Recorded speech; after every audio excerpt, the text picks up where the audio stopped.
What's going on, everybody? Welcome to IndieQuest, the celebration of the indie and obscure. I'm one of your hosts today, Josh, and I'm joined by one of my wonderful co-hosts, the captain himself, Captain Drachma. I did a little switch up on it for you guys today. How's it going? I wasn't prepared. Usually I follow up like, it's I understand, Steve, that it's cold in Minnesota and it's also cold here, but 10 degrees less cold or something like that. You know, I always just spin off of what Steve says. Now I have to quickly come up with something on my own. So we're recording in the afternoon for once. That's pretty cool, at least for me. Yeah, right? True. There's a reason for that. Spoiler alert, everybody will hear about it soon. But I'll pass it over to Steve before we get there. Steve, how are you doing? I'm doing wonderful. If I'm legally obligated to talk about the weather, it's crazy nice here.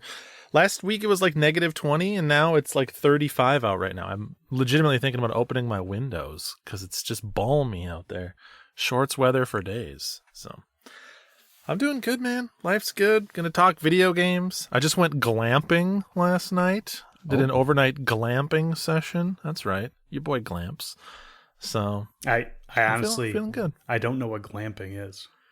It's glamorous camping. It's basically where you go camping, but you bring all the amenities of everyday life. Okay. And so there's none of the rugged outdoorsness at all. It was in like this weird plastic dome out in the woods that had like a hole in the top so you could see stars, but it was like an Airbnb in there. Okay. It had like 2 beds, a fridge, an oven, everything you'd ever want. So no one could reasonably call it camping, but it was fun. Yeah, that's cool. Heck yeah. But Josh, is that everybody that we have with us today? No, I see somebody in the lower right-hand corner of my screen here that's just chilling. He's being calm and relaxed, just waiting for his turn. We got Mr. Mo from the community here today. How's it going, man? I'm excited to be here. Thank you for inviting me. So greetings from Germany to the 3 IQ icons. Yeah, really happy to be here. Yeah, you're a bit. When I think roguelikes, I think Mr. Mo. So it's going to be a fun conversation, I think, today. That was my plan all the way, since I'm in a Discord. Awesome. And when we have a guest on for the first time, we always have to ask the big question: what is your favorite indie game of all time? Yeah, most people know it. My favorite game of all time is Enter the Gungeon. And that's because I had it for a long time on my wish list. Back then when I played like something like FIFA and other big games, didn't know about roguelikes back then. And then it was on sale after a year on my wish list, and I played it with a buddy of mine who is not a gamer. And I immediately thought, wow, that feels great to play it. Oh, you can teleport. Oh, that's great. You see the pixel art? I love it. Oh, the gunplay is great. Oh, here, a synergy. And he was like, oh, yeah, it's a game. I don't know. And I loved it immediately. And it was a time when my first son was born. So I'm also emotionally hooked to the game. When he was, after his birth, home, my girlfriend went to sleep and he was in his little nest on the couch next to me. I started the game, and when he heard the music, he fell asleep. So it's not only the game, it's also the emotional connection to the game. And it was the door to the roguelike world. Since then, immediately after I got the platinum, I started Slay the Spire. The next 10 out of 10 game, I thought, wow, deck builder roguelikes, awesome. Yeah. On and on it goes. It went. So yeah, I think Binding of Isaac and Darkest Dungeon were the next games. So just bangers. And since that those games, always want me. Because of those games, I want to find similar games. Always on a hunt for those experiences.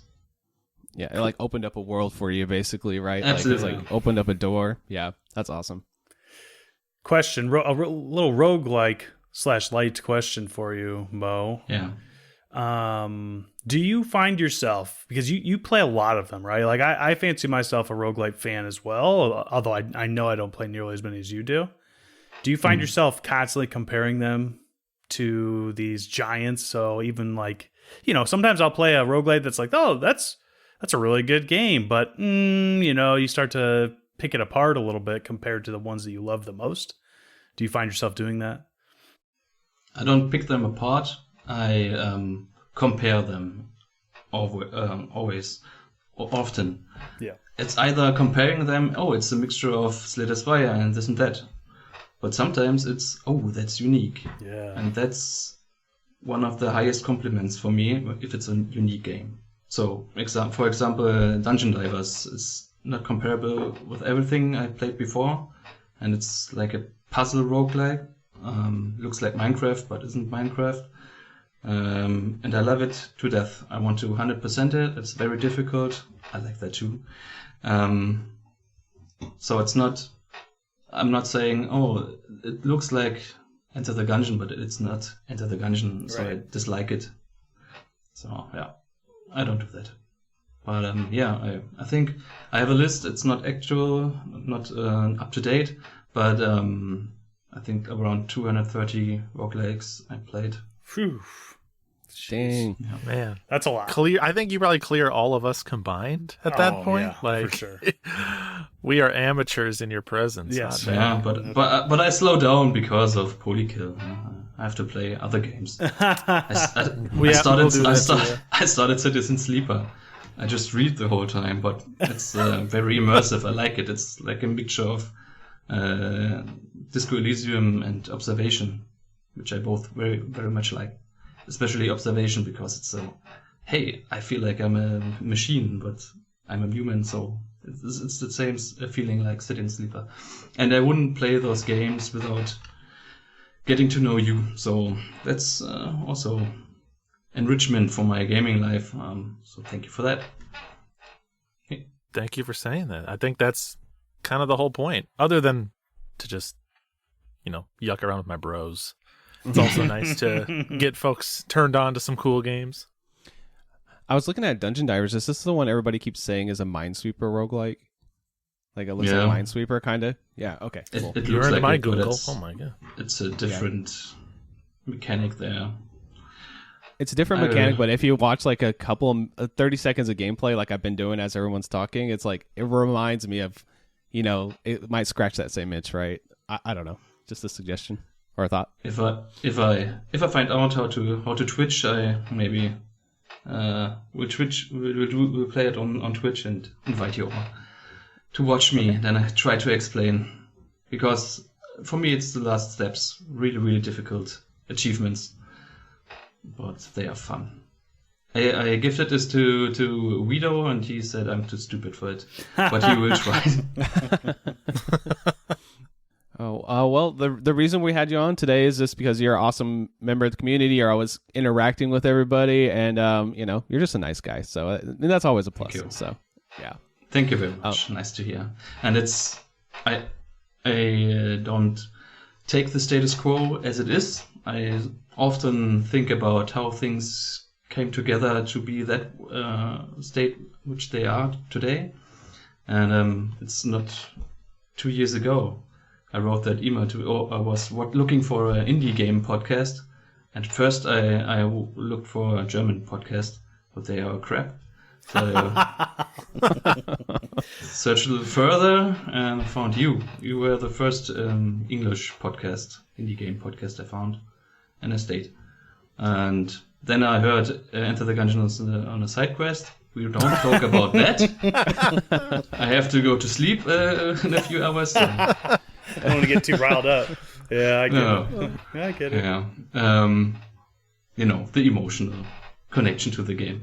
Yeah. I explained it. I totally understand. So I wrote that email, and I wrote the email, then went to Discord, and now I'm on a part of the podcast. So that's great. It's a great journey. I love it.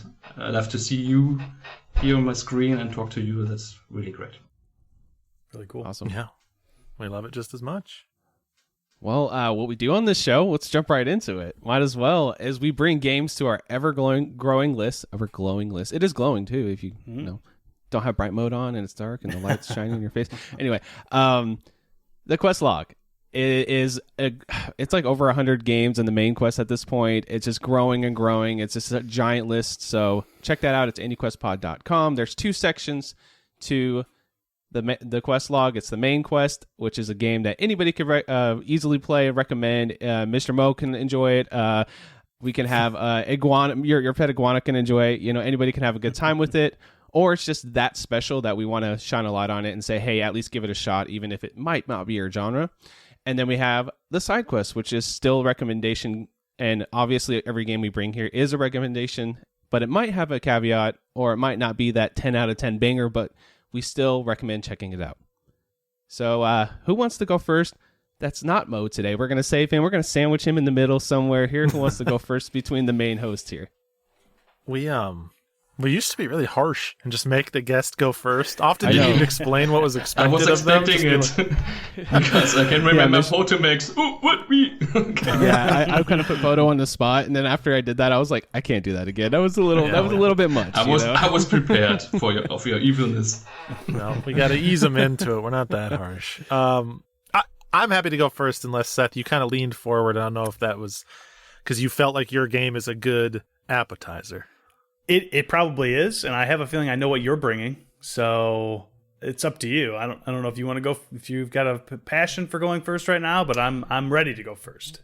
If we're gonna go in terms of a tie, we got to go by most handsome to least handsome. So first would be Mr. Mo, but we already said that he's not going to go first. So second would be you. So why don't you go ahead and kick us off? I don't agree with that, Steve, but I will go regardless. I appreciate the compliment. So I had considered bringing a roguelite today because as a little bit of a special, honorary thing because Mr. Mo's on. But unfortunately, I didn't do that. Mostly because a game that I had wishlisted for, I don't know, maybe a year at this point, released in the past week. So unfortunately, Mo, I'm sorry. I've got some on deck. So listen, because I think I'm going to be bringing one of them in the next couple of episodes. But I'm maybe. Well, not next time, and everybody will find out why not next time at the end of the episode today, because we're doing something special for the next episode. But a game, a genre that I don't often play, although I think we have brought some games that kind of flirt around this genre in the past. I played a game that came out this week, like I said, called Stories from Seoul: The Gun Dog. Have you guys heard of this game? Josh, you were shaking your head, so you must, or nodding, I suppose. You must have heard. Yeah, I saw this on. There's this thing where I just watch a ton of random YouTube videos on like, what's the new indie games coming out? And then I had seen this one coming up for a while, and it definitely caught my interest just from the art style. So looking forward to seeing what you had to say about it. Yeah, man, you Google that, you just get hit immediately with that like early 90s anime aesthetic. And I'm immediately like rubbing my hands together like, okay. To be completely honest, that is why I played it. I am very nostalgic for 90s anime in general. And someone, almost like a YouTube hero of mine, Johnny Millennium, Happy Console Gamer, is super, super into mech anime, right? Not so much Gundam as like Macross. He always talks about Macross on his YouTube channel. And this, like, art style reminds me so much of that. And then, of course, there are also mech in this game. And you're in outer space. So it is very much in that vein. But before we get into that, it was released February 19th, 2025. Kind of like a shadow drop, because it was supposed to come out on the 20th, and I got a notification on my phone that said it was out on Steam because I had wishlisted it, and I was like, what? This is a day early. So then I went to, because I think I am planning on platinuming this game, so I wanted to play it on PlayStation, and it actually did not come out on PlayStation until the actual 20th of February. So Steam just dropped it a day early, which is kind of wild to me. Developer is Space Colony Studios. I believe they're out of Japan. And the platform is PC, Switch, and PS5/4. Overview. And this gets into what genre is this and what makes it different from what we typically bring.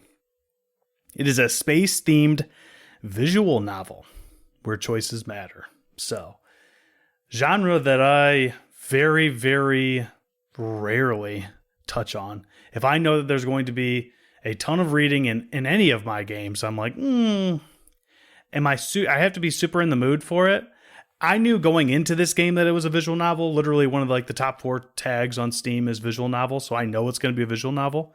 As long as I am prepared to go into it and I know I'm going to be reading, I don't dislike it nearly as much as if I decide I'm going to play a platformer and I'm sitting reading paragraphs every couple of minutes in between stages. It's very annoying to me to do that.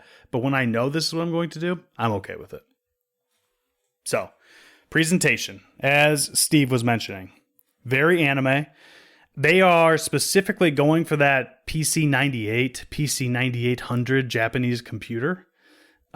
We aren't necessarily nostalgic for that in the States, or in Germany, I would expect, right, Mo? But that style of those old PC computers with like the scan lines and things on them, it still feels like you're almost playing on a really good CRT or something like that.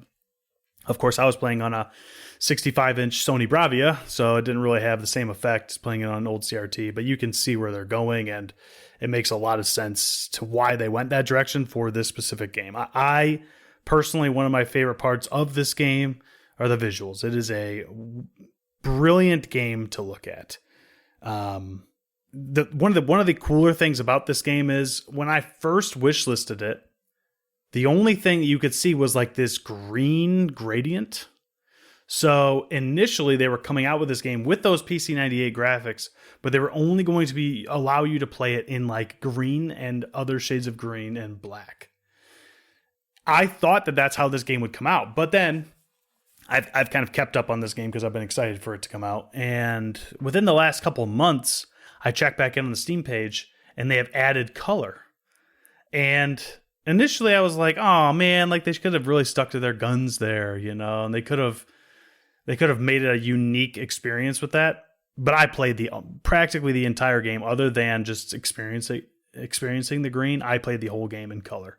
It is beautiful in color. It makes so much sense to have it in color because of the anime aesthetic. The green is really cool. Like I realized where they were going with it and I like the look of it. And if they had left it that way, I still think it would be a really good looking game. The other thing that I did not know it would have is this thing called like manga mode or something like that. It makes it look like you're reading it from a manga, right? It's much more hand drawn looking, not completely, like it still could be played on an old computer, but rather than being like that blocky style, it's much more like smooth strokes and things like that, which is kind of cool. Like the faces are a little bit less expressive in a lot of instances. So I like that they gave you that option if you wanted to play that way. It's kind of cool to at least have the different choices going into it. The UI, which is a big part of what you're doing in this game and what you're going to be looking at a lot, is interesting. It's very similar to a lot of games of the era where the stuff you're supposed to be looking at is kind of centered in the middle, and then there's a border around the entire screen that is the UI, right? On the right side, you have a bunch of different options, which we'll get to in the gameplay section that you can choose from. For the most part, you're reading text at the bottom of the screen. That's a lot of what you're doing because it is a visual novel. But characters show up in screen in the middle. So realistically, I'm playing on a 65-inch TV. My viewing screen is probably more like 50 or something like that, right? You're getting all those edges cut off, which I really like. Like that's a nostalgic thing for me. I really like when games do that. I know in the modern day, we're like, oh yeah, give me everything I need on screen. Get rid of any UI so I'm like immersed into the experience. But for something like this, it really works well to leave all that stuff on the outside. To me, it really looks good. So I love that about it. Character portraits and animations are amazing. I loved each of the characters in their own way. The way that their faces animate, whether they are upset or happy or sad, like they do an excellent job of that. It's like every 90s anime in that way. Now, they're not fully animated. They're not like moving around as you're talking to them. It is like a static screen for the most part, and then they shift depending on where the conversation is going, like their facial expressions and things. But I also didn't mind that. They were so well done. I don't need them to be like constantly moving or make it seem like, oh, I'm really there. It's very much going for that visual novel style, the Doki Doki Literature Club thing type of, that's always my touch point for that. On to the music. The music is absolutely incredible. It is very much of that era. Reminds me of like TurboGrafx. More of like the Hue card games on TG16 or something like that. It's not CD quality. It reminds me of like mixing Shovel Knight. Like if I had Shovel Knight music, that chiptune-y, bombastic music, and you imagine shaping that into like more space themes, sci-fi themes. It's almost like give me Shovel Knight and cross it over with Phantasy Star or something like that. And I feel like that's this music to a T. So very good, very upbeat. I would say it is definitely quality over quantity. If you're playing this game, you will play this game for a number of hours. Certain ones of the songs can definitely get a little bit, definitely never grating. They're all really good all the time, but they can get a little old, because you're going to be listening to them a lot as you're reading, right? So, I found myself humming them or hearing them in my head after I was done playing. I can hear them right now. But they're still excellent, and I don't think it's a detraction that you hear the same song over and over again. It's just kind of the way that these games play. They're not going to be able to have huge variants. The majority of the game takes place on this ship, right? And you can go from room to room, and they all look really good, but it's kind of like, what do you think the inside of a spaceship looks like? Very gray. And you're not going to have a bunch of different songs for all these different rooms. There are certainly different songs for different rooms, but for the most part, lots of the rooms have the same song playing because they don't change a whole lot in kind of their appearance. So it makes sense to me that it was this way for the music. Okay, so typically I would go into story here, but I'm actually going to save story for the end, because I always like to save gameplay for the end, because in video games that we play, that's, to me, one of the most important experiences. But for a visual novel, the story is probably the most important part of that game. So I'll talk about gameplay now. As you might imagine, it is very basic. You press X a lot as you're reading through. The text starts coming on screen. You either wait for it to get to the end, or you can double click X to get it to show up all at once, which is usually what I did, and then keep going, right?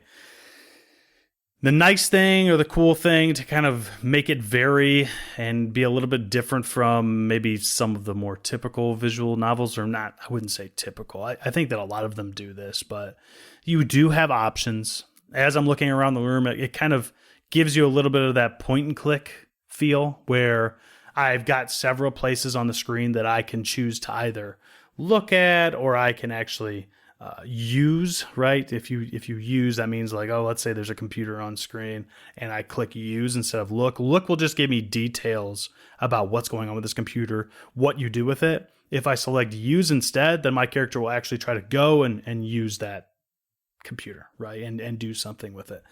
So for most screens, my general thing when I'm not talking to somebody is I would start with looking around. I'd look at pretty much everything, see what they kind of do.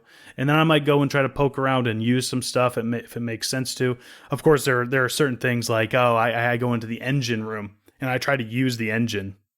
One of the chief engineer on the ship is this massive, like, muscle-bound woman, and seems like she could just kick everyone's ass, frankly, right, on the ship, which is kind of how they make her out to be. She's a very strong character.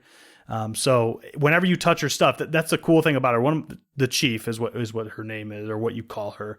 And one of the coolest things about her, talking about characters, which we'll get into a little bit more in the story, but she's this, seemingly strong. You'd think, she's going to be the one using a wrench all day, which she is. She's an engineer, so she does do a lot of that stuff, but she's also probably the smartest character on the ship. So that's something that I love about this game, is they don't stick to the typical tropey norms that a lot of anime do. Like, they definitely get outside of that when it comes to this stuff. So, but I mentioned you can look, you can use, you can talk. So if there are people in the room with you, you can talk, and you can go through a selection of who's in the room that you can talk to.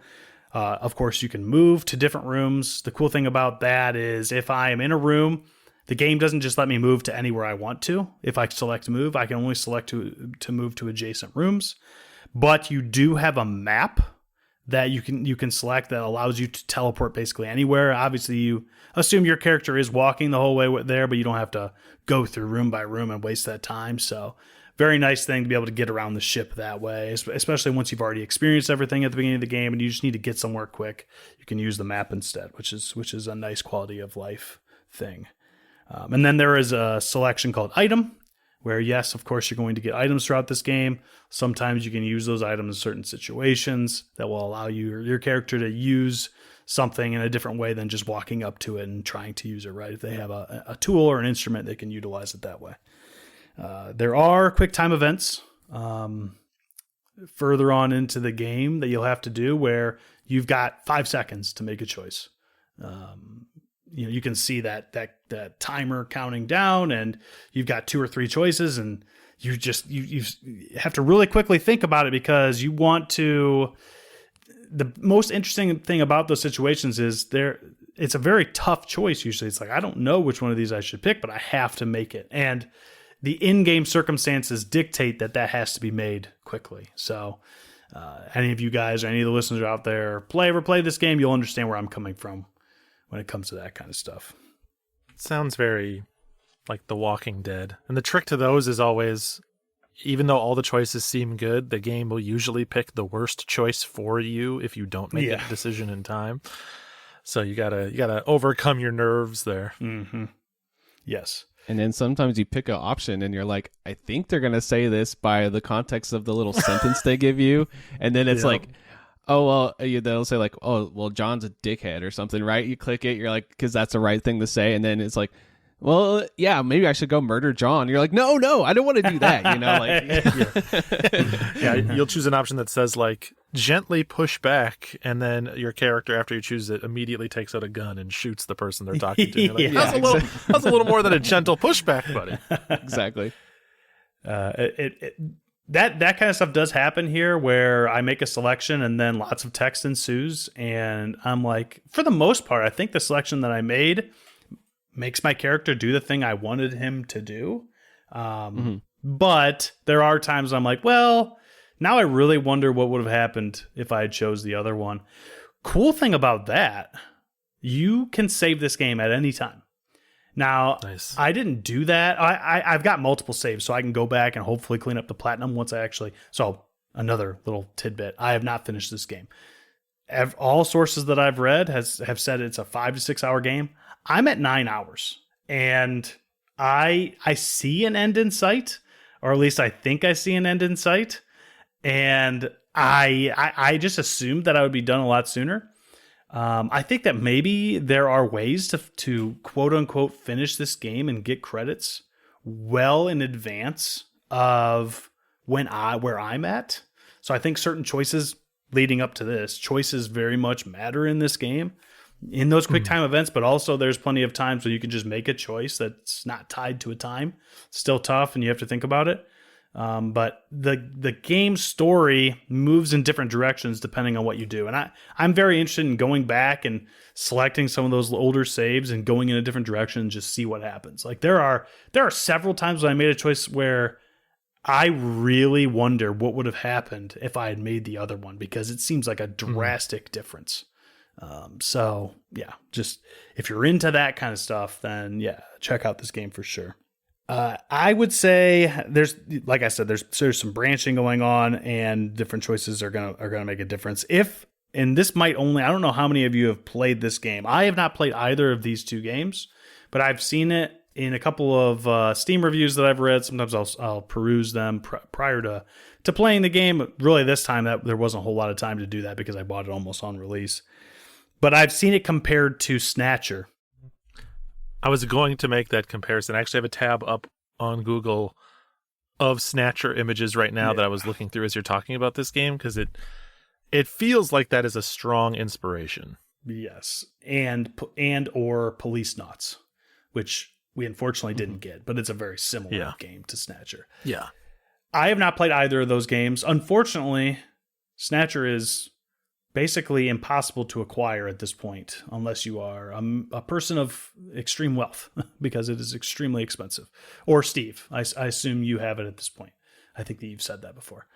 I do, but I lucked into my copy, Yeah. over a decade ago, and then just watched it become unreasonable over time. It was unreasonable back then too, but it was like unreasonable but justifiable. Now it's just crazy. Play it any way you can. Yeah, and the good thing is, yes, unfortunately, I've tried recently because I have we've talked about it a little bit, but I have a emulation handheld that I have tried to set up to play Sega CD games, and Sega CD is like one of the hardest things to emulate.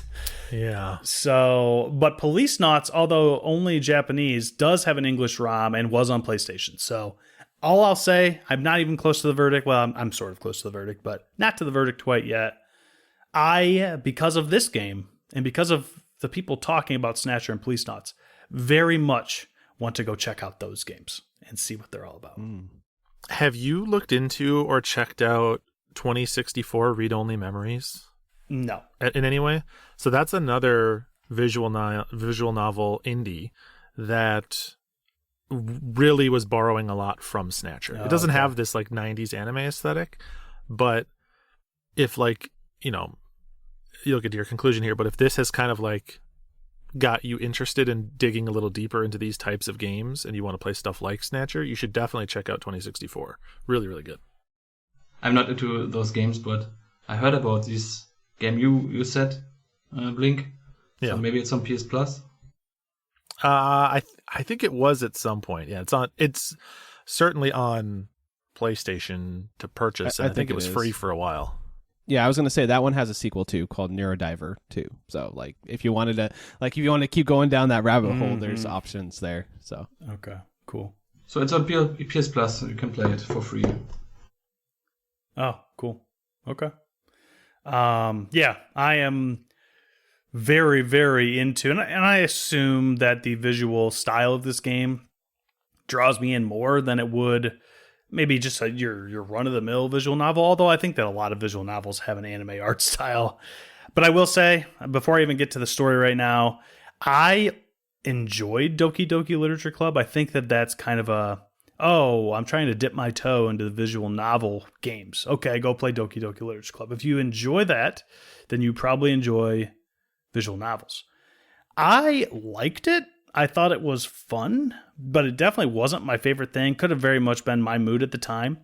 This game, on the other hand, had me very, very engrossed in it. So that's all I'll say when it comes to that.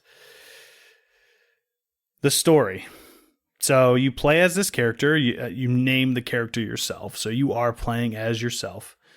You start out on this ship at the beginning of the game. I won't spoil too much here. It is very early, but it's worth experiencing. So you are what they call an armored frame pilot. Think Mobile Suit or Gundam, right? It's basically, that's what it is. And you are getting ready to launch into space to go to a battle that is set 4 years previous to where you actually play this game. Things don't go very well. And so now you kind of always flash back throughout this game as your character clearly has PTSD about this moment. And throughout the game, you also bump into characters that also were involved in that battle that did not go very well. So this is very much a story within a story at certain points. You're kind of referencing previous events. You bump into people that you didn't realize were involved that are. And then on top of that, there's a very serious story going on throughout your playthrough that you're actually interacting with currently. So it's that balancing act. I very much enjoyed it, and it's very much worth experiencing. You are no longer a pilot because of previous events, so you are now what they call a security officer, which to me seems like you're on board to make sure that none of the crew members are doing dumb stuff. You're kind of like a security guard in a way, but then also you are like a cop, kind of like you're like a super security guard, because you have access to weaponry that the rest of the crew does not have, basically so that you can police them. Like if you're supposed to be there if there's a mutiny, or if certain crew members go rogue, you're the one that, I assume they don't really discuss this, but I assume you've been vetted to be a trustworthy person to be this kind of role on these ships. So you're supposed to keep the peace.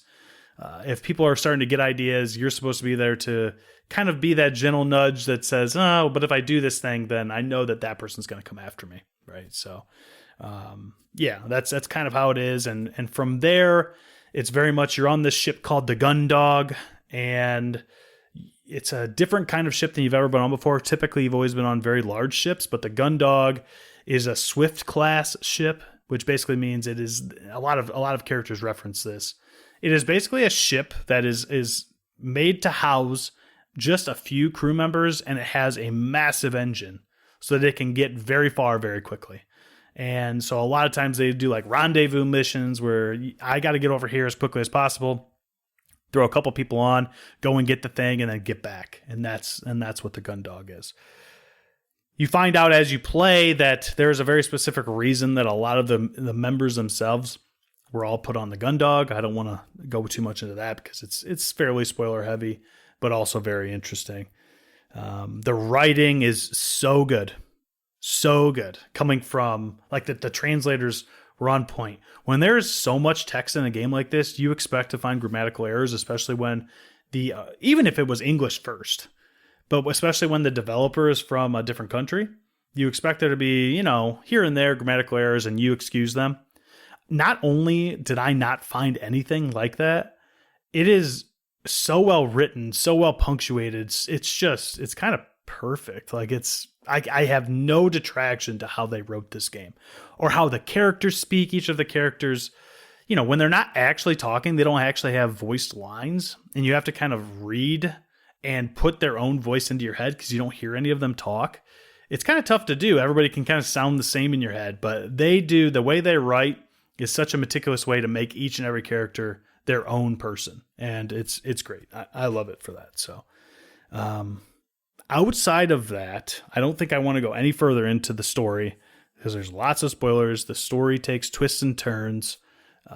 So many things have happened. I've read a few reviews that have said like, oh, this was very predictable. It's possible that the predictable route is a way that somebody took that's different than the way I took. And yes, some of the things that happen make sense as to why they're happening, but I don't think there's a lot of like stuff that I've seen so far that I completely 100% was like, oh, this thing is going to happen. It always threw me for a loop. There is some foreshadowing, of course, but any good story has foreshadowing. So anyway, very good game. This will lead me to my verdict unless you guys have questions. I think the answer is no, based on the context of what you've been saying.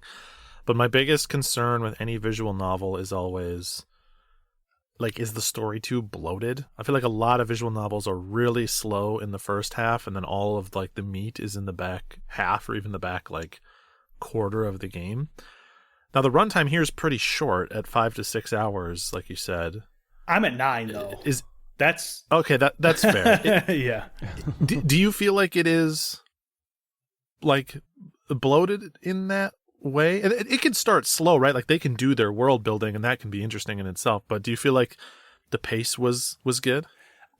I feel like it is because this is not the genre for me typically, unless there's like a few instances where it's very much the genre for me, like Beacon Pines I've talked about on here before. Very good. And it's similar, different, but similar, right? I don't think it's all that bloated. Yes, I would say that the first hour to 2 hours is very much character building. You're learning what you need to know about these characters, and the game encourages you to venture around the ship and talk to characters.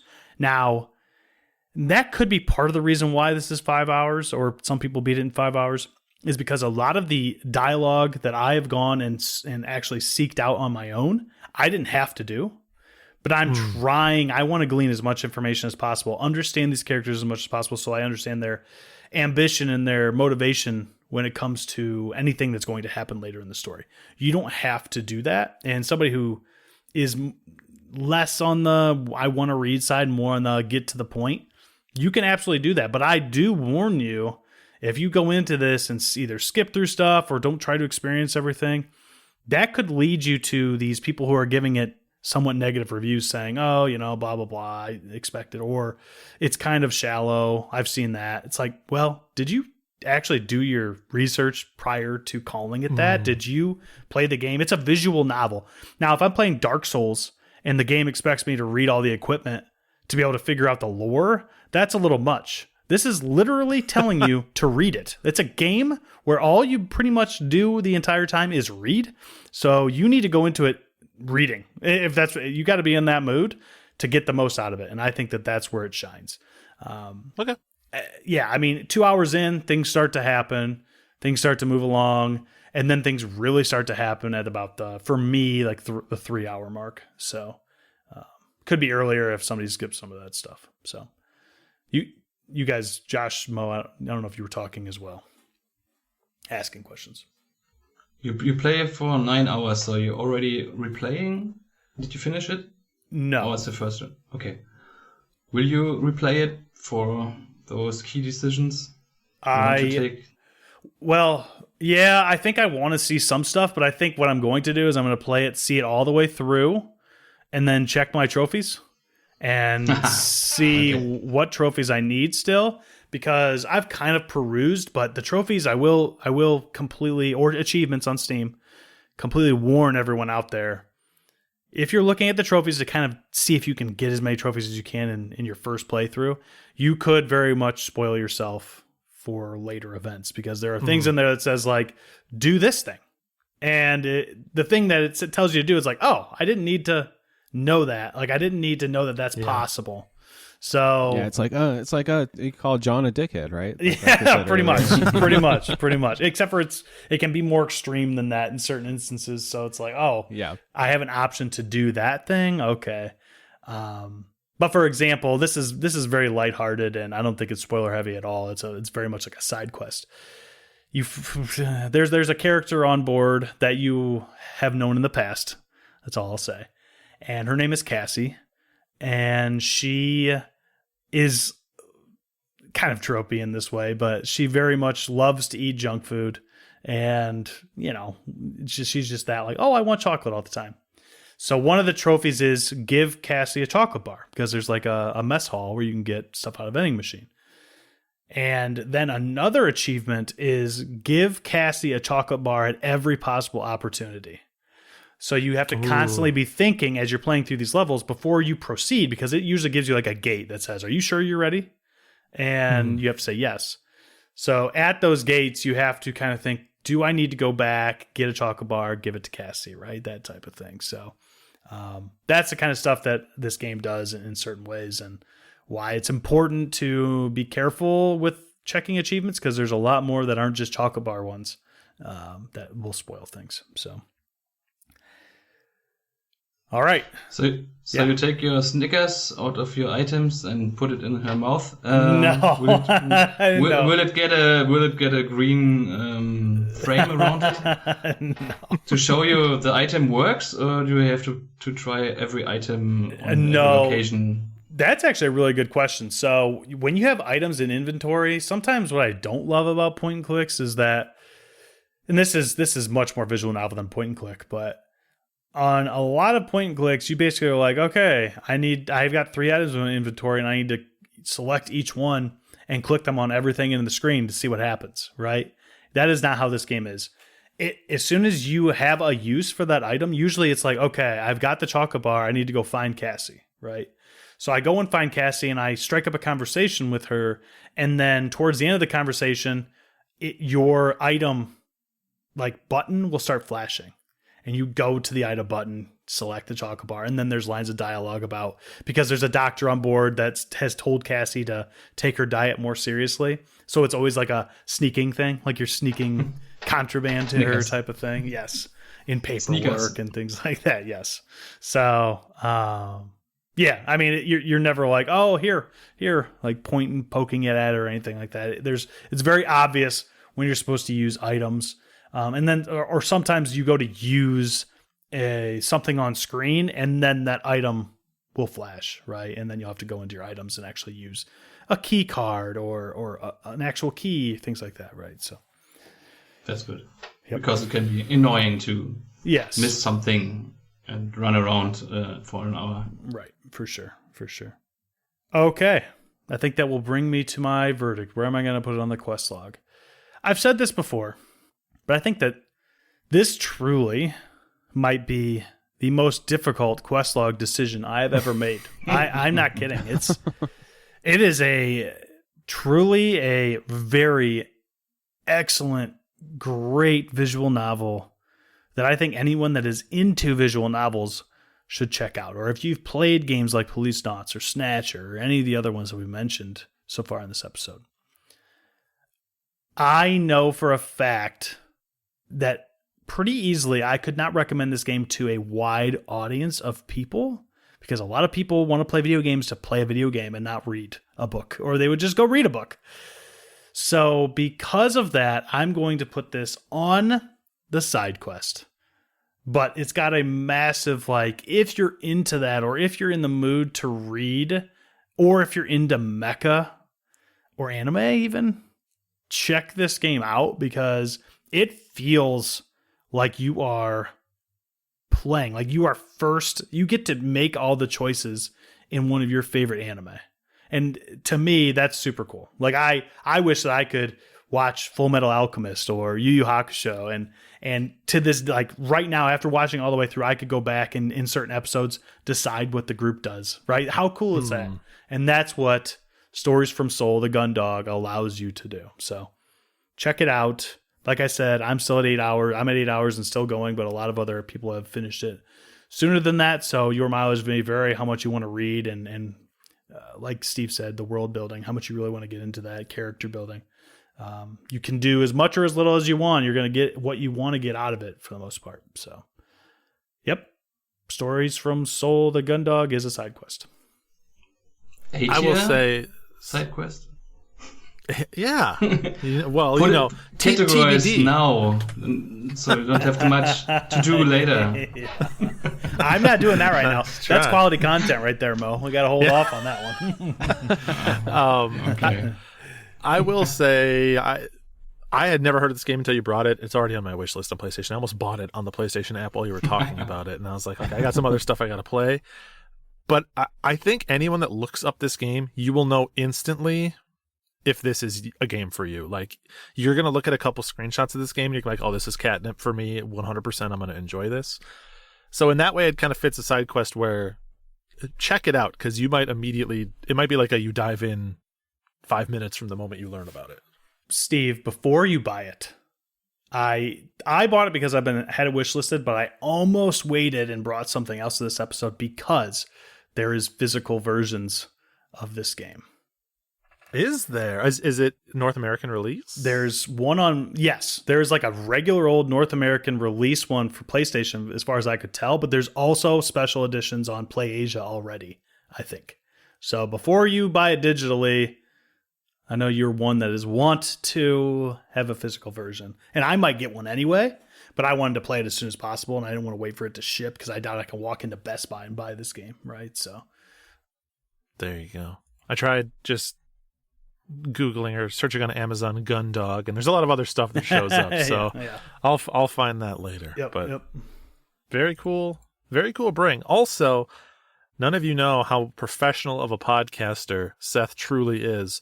At some point during that explanation, a cat emerged from Mr. Mo's ceiling and was adorable and held up to the camera. So cute. Go back and see if you can figure out where that happened. My guy didn't miss a beat. I would have lost my train of thought for sure, but he just kept going. I fortunately had my train of thought memorized enough was looking at my sheet enough that I was watching the cat, had my own thoughts about what was going on while I was talking. Like, I was like, oh, that's cool, and still talking about Gundog. So, yeah, super professional. I'm sorry. She was crying outside. And, yeah. I had to let it No, out. you're good. You're good. Adorable cat. Okay, I think it would be pretty natural for me to follow on that. So now that I've smashed my table while talking to make the editing as hard as possible, why don't I take the next game? So I don't think anybody is probably going to be surprised about the game I'm bringing. You got to have both sides of the coin, all right? You got to have the Steves of the world to bring the big new hotness, then you got to have the Seths of the world to bring things that literally no one has heard of until this exact moment, and I get really excited about. But I'm going to be bringing Citizen Sleeper 2 Starward Vector. So Mo, good introducing me by dropping Citizen Sleeper earlier in the episode. At first I was feeling bad because I was like, well, this isn't that Mr. Mo of a game, but hey, No. you're playing Citizen Sleeper, so I'm going to count it. I play it for 2, so because it looks interesting. That wake the interest for 1, so I'm very curious. Let's see how it is, right? For folks that don't know Citizen Sleeper 2, it's a kind of, it's like, we'll get into it, but it's kind of a visual novel / adventure game. Get into what the specifics of that mean. It's developed by a studio called Jump Over the Age. It's published by Fellow Traveler, which, side note, stick a little pin in that for a sec. Fellow Traveler is rapidly becoming like the new publisher for me to pay attention to. So they published Citizen Sleeper 1 and 2, Beacon Pines, 1,000 Times Resist. Like, they have an eye for some pretty good, especially like narrative games. Wordy games, They seem yeah. they seem to be pretty good at finding those. So kudos to them. It came out January 31st, 2025. So we're doing good in terms of 2025 releases. And if the name was not indicative enough, it is a sequel to the original Citizen Sleeper, which came out a few years ago and was one of my favorite games of, I think 2022 is when it came out. It was very nearly my number 1 game, but it was a hard year, man. Neon White came out that year. It was brutal. But the story setup for Citizen Sleeper, you play as a sleeper, as the name suggests, which is basically an android that, through means that are not like explicitly specified in the game, has been implanted with human consciousness. And so this is in like a future kind of like to end state capitalism world where people basically can either to like pay off debts or to attempt to make money, or for whatever reason, they can offer up their bodies to be cryogenically frozen, and then their minds are basically planted in these androids that are owned and operated by a company and kept operating by the company to do work for however long of a period of time. So as part of that process, that person like it doesn't necessarily like just pick up where their human consciousness left off. They do kind of like start over as their own person, but there are elements of their personality that seem to like persist through that process. So you play as a sleeper. You did in the first game too. You don't play as the same sleeper, so it's not like a direct story sequel in that way. But in this game, you start out and the specifics aren't necessarily important, but you essentially break free of a kind of captivity that you were in. And as part of that captivity, you were being rebooted. Like you were having sort of like basically wiping your OS and setting you back to factory default settings. And so that process gets interrupted halfway through as the breakout is happening, and then you escape your kind of captivity and where you are being held, and you're off and you're on the run.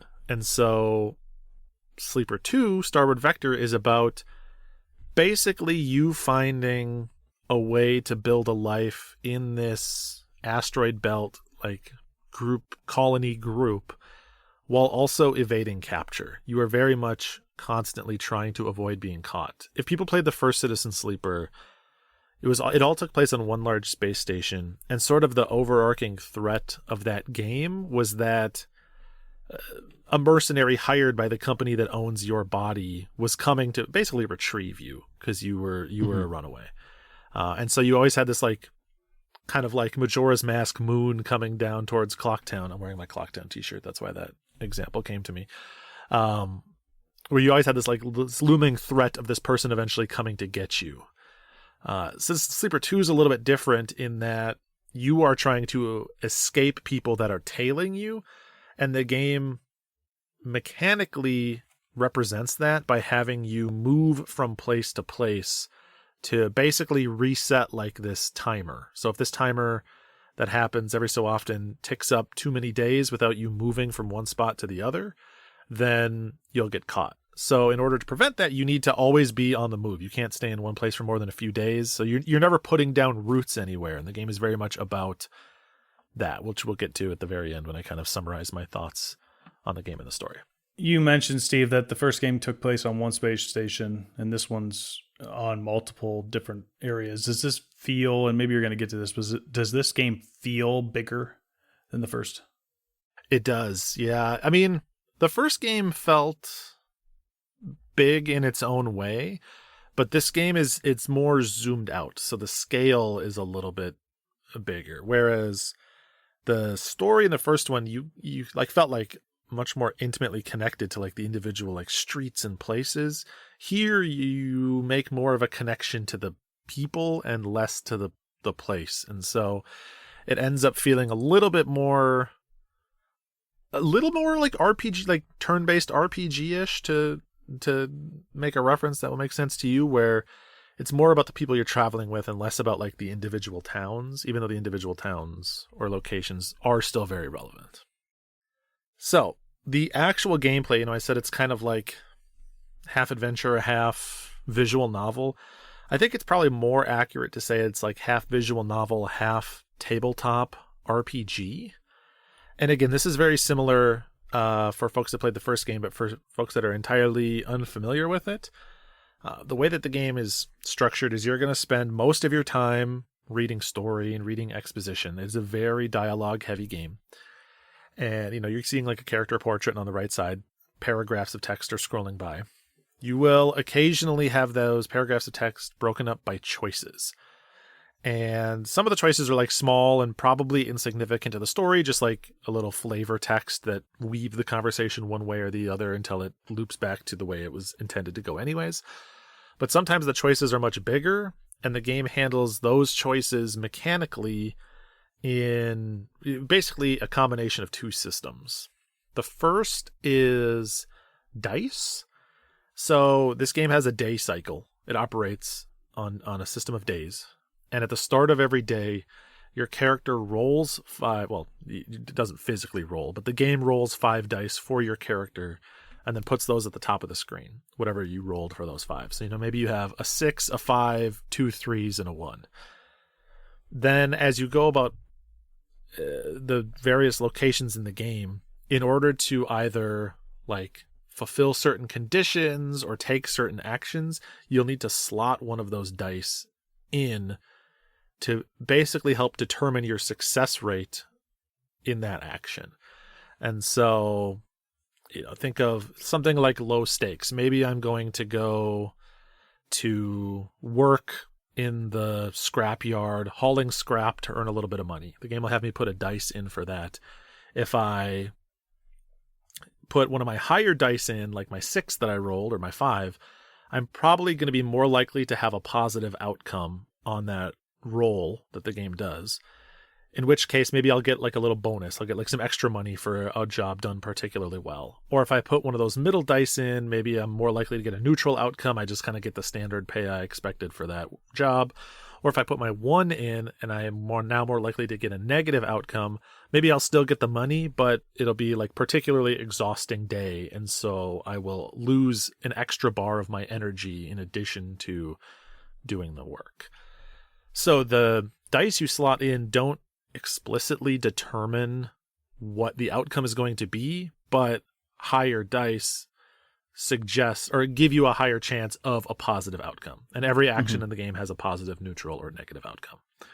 So it's a little bit of strategy of trying to figure out in any given day, am I going to, what are the low priority actions that I can kind of throw my low dice at and it doesn't really matter, so I can save my higher dice that I roll for more important things. Or, maybe today I just didn't roll any high dice at all. Maybe my rolls were all 1s and 2s. I probably shouldn't do anything particularly risky or bold today, Probably should just catch a meal, maybe try to do a little bit of work and go back to bed. So it's decision making in that regard. So in general, I have been interested in these games purely because of the way you've talked about them in the past, Steve. But the thing that's drawn me to them is that dice rolling. That the little bit of gamble involved is so interesting. It reminds me of like virtual pet type of thing where, you know, the choices you make a difference. And sometimes you try your hardest to do the right thing and it doesn't really matter. Like you're still going to get a low roll. Digimon World comes to mind at first, right? Because Yes. you can try to do everything right in those kinds of games when you're raising a monster, but sometimes it just doesn't matter. It's up to chance, up to luck. And at least in this game, you can see how your luck rolls, so you can plan for different things. So I like that. Yeah. And the entire loop of this, they understand that is what makes it interesting. And the entire loop of this game is around that fact that sometimes you're going to get lucky, sometimes you're going to get unlucky. There's systems in place that I'll talk about here in a minute where getting unlucky basically will like add pressure to the situation to make the next roll even more important. So suddenly it starts to be like, oh man, if I miss my roll 2-3 times in a row, I'm in a bad place and I'm going to have to like rethink my plan. It's really well done. So I mentioned that there's 2 gameplay systems that go into like your actions or your choices. There's the dice, which is the main one. Your character also has their own set of skills. And that is you roll a character at the beginning of the game. There's like 5 branches of a skill tree.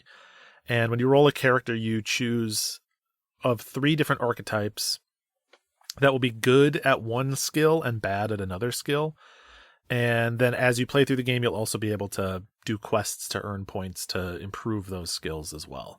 And what those skills do is add like a default modifier to the dice that you're rolling. So, for example, I rolled a character class called an operator, and so my engineering and my intuition were very high. Every dice roll in the game is tagged with one of those 5 skills. And if it was an intuition or an engineering skill, I often would get like a guaranteed +1 to whatever the dice I put in was. So if I put in a 4, it would actually be a 5 and roll as if it was a 5. But on the flip side, my character was very bad physically. They didn't have any, I forget the word for it, but like strength stat basically. So sometimes there was like the best thing to handle the situation is brute force. My character would always get like a -2 roll on that. So even if I put in a 6 to try to guarantee the perfect outcome, I was still like treating it as a 4 and often hitting the neutral outcome at best. You might have said this, but I made my own comparisons to things that I do, but this is also very much just D&D. Based on those skills, on the way you talk. I've never played, but I've watched other people play D&D, and it's like, oh, I know I'm not going to do very well because I didn't spec into that. So I'm never going to be good at that. I'm never going to be good at stealth or whatever. Yeah. Yes. I was just going to mention, I just recently played the first game, and one of the things I liked about that game is that if you didn't manage your stress levels, the dice would get deactivated and increase the stress of like the basically continuing on. The whole story of the themes of the first game is like continuing on even if it's extremely difficult, right? At least that's one of the major themes of the game. So the gameplay did echo that when those dices got down to like, I had 2 dice that I got a 1 and a 2, and I'm like trying to figure out what do I do next, you know? And it's just like you're trying to get by, and by getting by, it increases like that feeling of tension and just adds to the universe, that really just crippling universe, which I really liked. Do they do that still in this in the sequel here? Yes. In fact, you guys actually both set me up perfectly for the like one of the new-ish mechanics in this game that I don't think was explicitly in the first one. But because this game has you moving from location to location, there are you'll occasionally go out on these missions, which are like 3 to 5 day campaigns that are like very high stakes. So the gameplay loop at a large sense is you going from place to place, you know, earning money, keeping up your supplies, your fuel, your energy, all that stuff. But sometimes the story or a side quest will necessitate you go out on one of these missions. And that is where all those systems like you were talking about, Josh, really come into play. And so these missions I think of as like they're basically like running a dungeon in a D&D session or like a one-shot campaign, because this is like where you're in the thick of it doing like the real meat of the events. When you go out on those missions, you can also bring 2 of your crewmates, and they'll each get 2 dice rolls of their own, and they each have their own skills. So you might bring people that you think are story relevant for that mission, or you might be like, oh, this person covers my skill set that I'm weak in, so you know at least we'll be relatively even. But it's in those missions where a lot of times the negative or even the neutral outcome in a mission will will add stress. So you'll put a dice in and maybe you hit the positive roll on your first dice, and so you'll progress like kind of the counter to success on that by 2 increments out of the 8 that you need. Put your next one in, you get a negative response. Now your character gets stress, whoever put that dice in.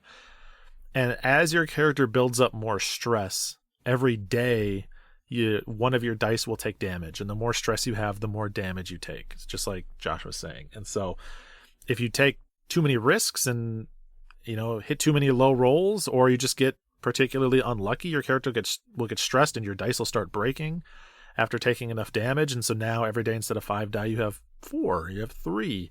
And so things can really spiral fast, and you can really get into a hard situation if you aren't careful. But you also oftentimes have a time pressure, so you can't play things too safe either. You have to strike the balance. You can only be out there, even like the most optimistic sense, it's usually you're limited by the supplies you have, so you can usually only be out there for 5 days, but sometimes less given the nature of the mission. And so you'll be managing, basically how fast can I work without introducing too much risk and adding too much stress to my character, which is going to ultimately make this impossible for me to succeed. And something that I think is new, Josh, I can't remember, so let me know if this was in the first game, but could you get glitched dice in the first game? I've seen some people mention it, but I don't for the second game, but I don't really remember that feature in the first game, so it might be a new thing. I think it's new, but it's been a couple years.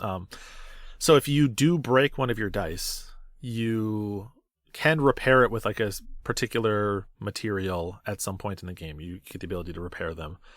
But when you repair them, it will add to what the game calls your glitch counter, and that means that every time you roll dice, you have a chance to get a glitched dice, which basically doesn't have a number on it. Instead, it's just a 1 in 5 chance to be successful and a 4 in 5 chance to be a failure. So it's like you're almost always going to get screwed, but you can, like Hail Mary, get really lucky with a glitch dice. And so longer term, if you're doing poorly, you're going to have more broken die, which means you're going to have more glitched dice, which means that you're going to have less successful rolls. So things can really like spiral on top of one another as you play through the game. It is stressful. It is brutal. I think a lot of people think of this game of 2 as harder than the first one, like more punishing than the first game was. For what it's worth, I didn't experience it being more punishing, but I did experience it being more stressful.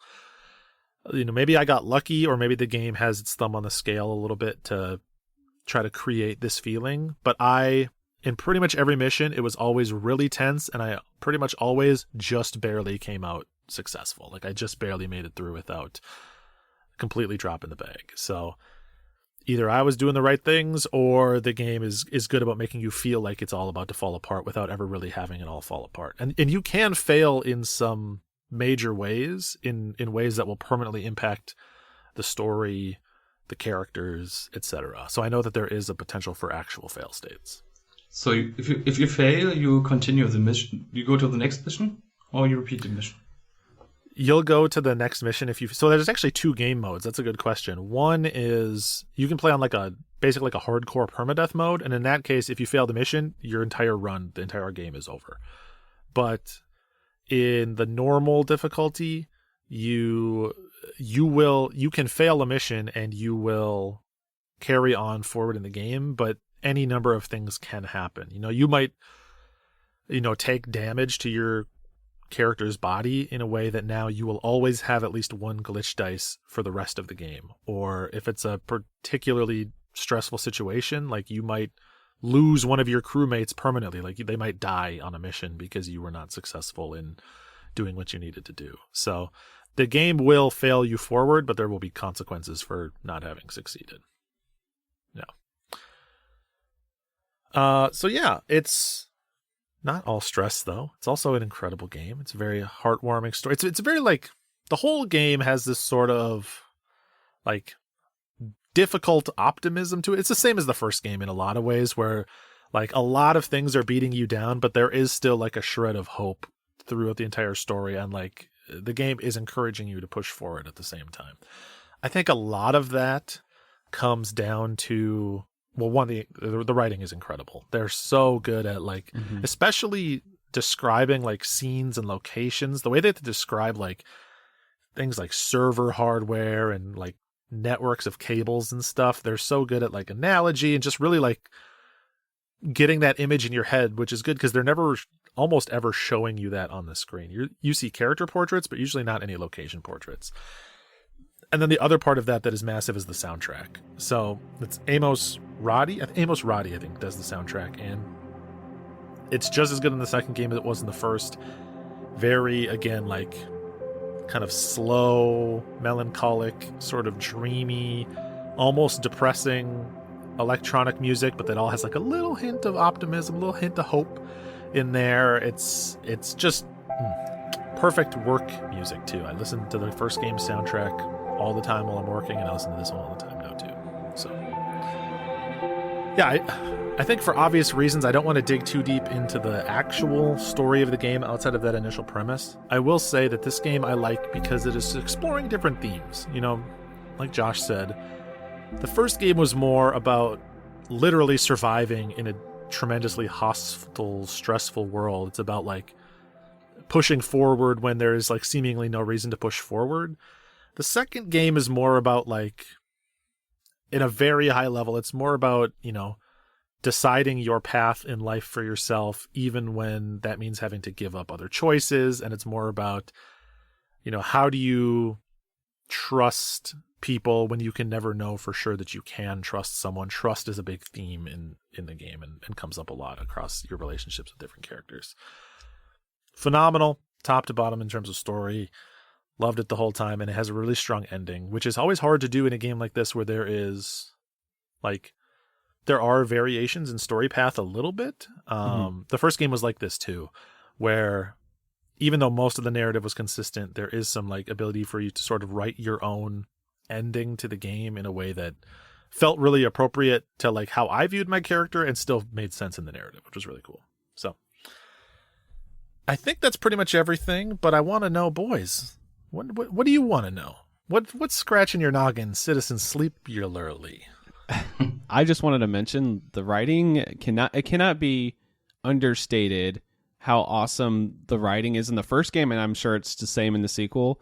Like, it's one of those things that every line's a bar. Like, you're gonna read it and be like, "Oh my god, it's just so beautiful." It's gonna touch you, and it's gonna be like, you never thought of looking at certain things a certain way. They have a very unique perspective, and you read it in every single thing they write, and you can tell that all the stuff that they write is from their heart, you know, and it's so beautiful. So I'm looking forward to playing this game, but I just wanted to mention that if you guys are like story perverts out there, these games deliver beyond deliver. Yes. So yeah, 100%. I don't know if any of you remember, Josh, I feel like maybe you would. Did anybody here ever play Super Brothers Sword and Sorcery EP?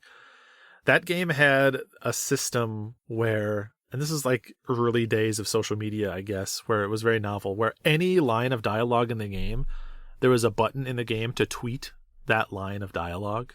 So you could press a button and it would connect to your Twitter account and it would tweet it out.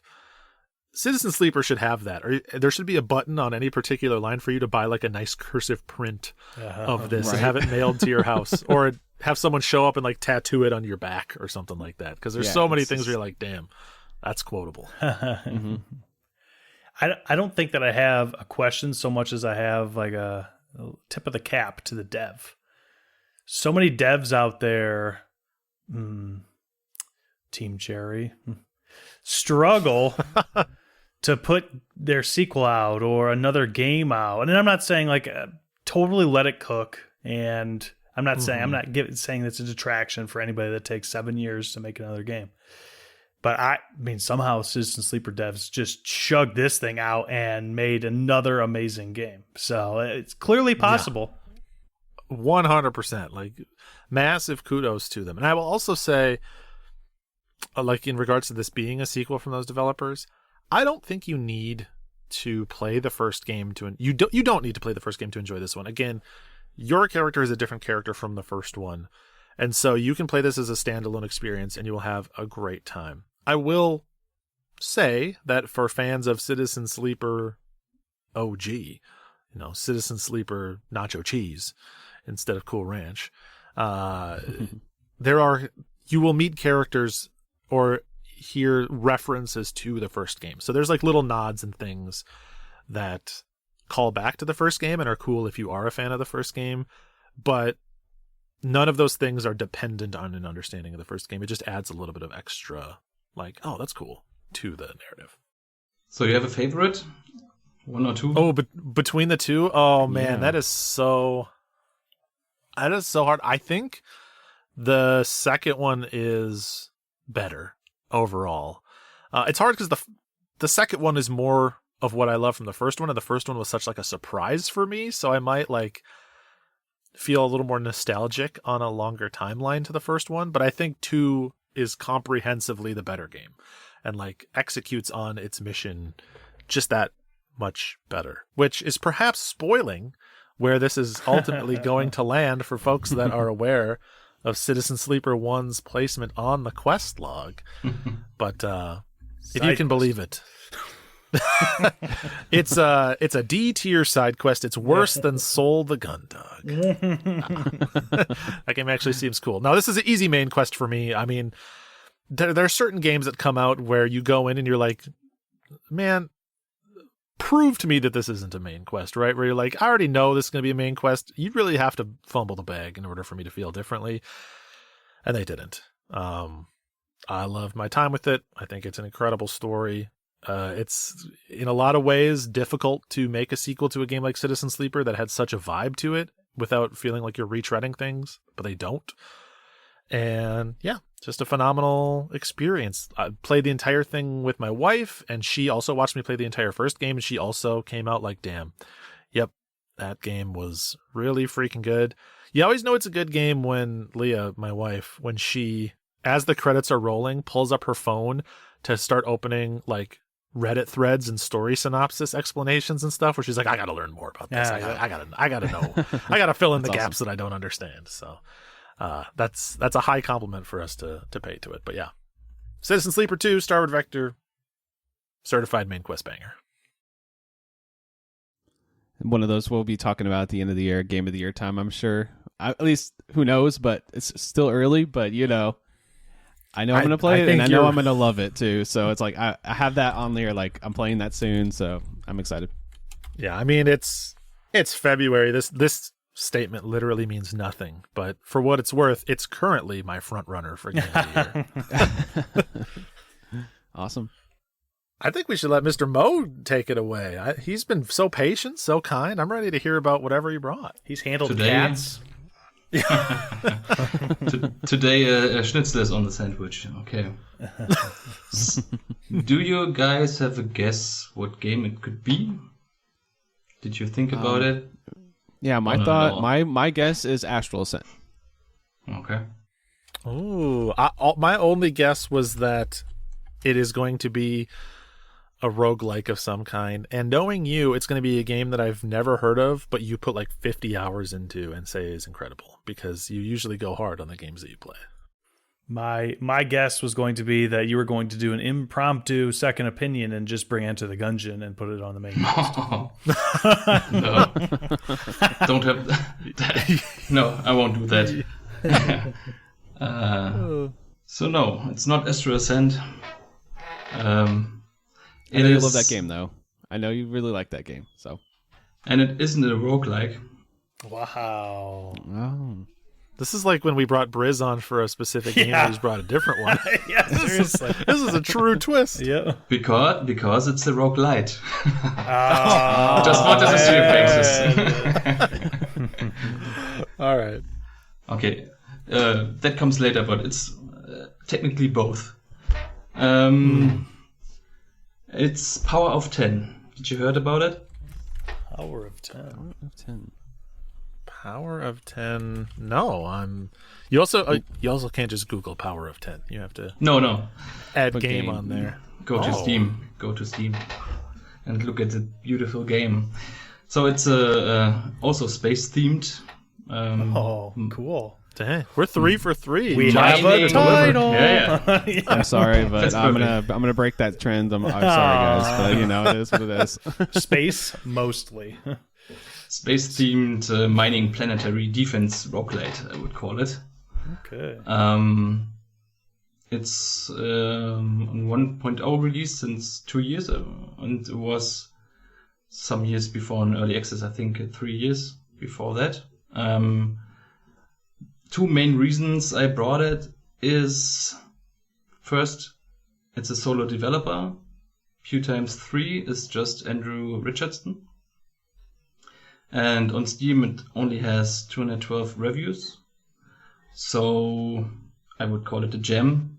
Pretty unknown. Yeah, seriously. Should be more popular because it's really great. That's the reason I bought it. And I play it on PlayStation. And many trophies only 0.9% of people have. So maybe it's the dev himself. I don't know. Those can get really tough, but since I bring it here, it has a special place in my library, and I will try to go for the platinum also, but that will be a long way. At the end, probably 50 hours, like you said, Blink, but by now it's like 15 or 16 hours, I guess. So I think you're looking at pictures at the moment, so maybe start with the presentation. Yeah, the graphics are pixel art. I think they are gorgeous, fantastic pixel art. Beautiful crafted planets and galaxies. It's very visually alive. If you fly around, you have in the background some alien life flying around and some battles going on in the background. And it also has a beautiful color palette. No glaring colors, rather matte colors. And if you are in combat, and you defeat an enemy, the wrecks will float around, and planets that get attacked will start to burn, and there are a lot of details in the graphics, so it's just looks beautiful. I think it does. Like a lot of pixel art space games specifically, especially when you're out in space, right? You think of a lot of shmups out in space, and they're kind of samey, right? They all kind of look the same, or like some variation of a similar concept. But I think something really cool about what this game seems to be trying to do is that it really seems to introduce depth in a way that I've not seen in some of these, where things are very clearly closer to what you're supposed to be viewing and then further away. And then there's also like shadows on the planets and things. Like it looks really cool. Yeah, really nice looking game. Yeah. Like all the nebulas in the background and stuff look gorgeous. Really like detailed, very like fine pixel art. I'm loving that. Yeah. So when you start the game, it's you at first do nothing and think, "Wow, that looks great." But when you're busy, you just focus on the what's in front, and sometimes you have to traverse from planet to planet, and then you can enjoy the backgrounds, and it's just great. And I would say music. I would come to the music because there's not a lot of music. It's very ambient, space-themed music that gets sometimes in the later runs more intense when you're in fights, but it's not much variation in it. So you could probably put on some Guardians of the Galaxy soundtrack if you want to have more action, because it's very ambient. I often, as many roguelikes, it doesn't have much story. The focus is not on the story. So my next point is the story, to get that out of the way. The story is introduced at the beginning, if you don't want to skip it. You are on a planet with your wife, she's pregnant, and you have the opportunity to grow crops there. Someone gave you that opportunity, but they call you to go on a mission far away in an unknown galaxy. So you have to do it, and at first you can communicate with your wife, but that starts to break up since you fly through an unknown whatever, and the communication with your wife stops. You can read what she's still writing to you, but there's no response. And the last thing you can read is that your son asked who the man on the picture is, and she wasn't able to say it to him because she was so sad and angry. So that's how you start into the game. It's very gameplay heavy, so it's a twin-stick shooter, at least on PlayStation. If you play it on PC, you can play it on PC, Nintendo, Switch, and PlayStation, I think, both, 4 and 5. So if you have an Xbox, why? Yeah. Loser. Yeah. Oh my. Yeah. Yeah. I like it because it's a twin-stick shooter. I don't know how to play it on PC, maybe with the mouse and you can boost more, but twin-stick feels really, really good. When you start a run, you have at the beginning, I think it's per default 2 ships. You can unlock up to 10 ships during a run. You find them floating around in the galaxies. They are different in ammunition, speed, and things like that. And they also have active ability. For example, some ninja stars floating around you, and they attack the enemy. And if they hit, let's say 50 times, you get another ninja star circling around you. So your active ability also can be enhanced during your run. And after you choose your ship, you start the run. And on the first map, everything is pretty quiet. Your goal is to save planets by activating a shield generator. To activate this shield generator, you have to mine gas and minerals. And you mine gas and minerals by shooting at asteroids. On the first map, it's pretty quiet. Only some ships are flying around.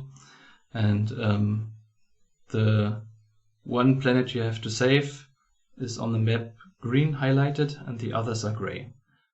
You have to fly to those gray planets to find asteroids, and after mining them, you can fly back to the green planet and activate the shield generator. After that, some gearboxes pop out of it and upgrades. The first upgrade is an upgrade that has some levels to it, so you can later in the run level up this upgrade. Like, if you shoot an enemy, you fly faster after that, and you level that skill up. So you don't have to shoot 5 enemies to fly faster, but 3. And also those gearboxes give you credits, or multi-shops, or weapons. Every ship can carry 2 weapons that can also be upgraded to 3, and there are a broad variety of weapons, like a grenade launcher or even melee weapons. I don't know why you have to use melee weapons in space, but they are there. Some cool. Mining weapons, so you can mine those asteroids faster, and homing missiles and machine guns, everything you can imagine. And for those weapons, you have different ammunition types. There are 4 different ammunition types, and ammunition is a critical resource in this game. So you have to choose weapons with different ammunition types to get through the run.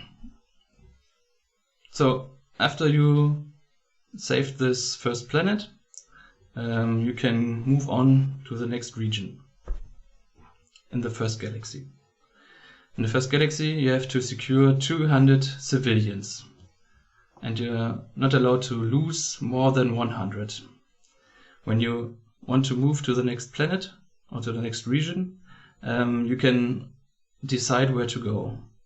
So you have to choose between, let's say, there are 2 planets to save, and some enemies, more enemies than normal fly around.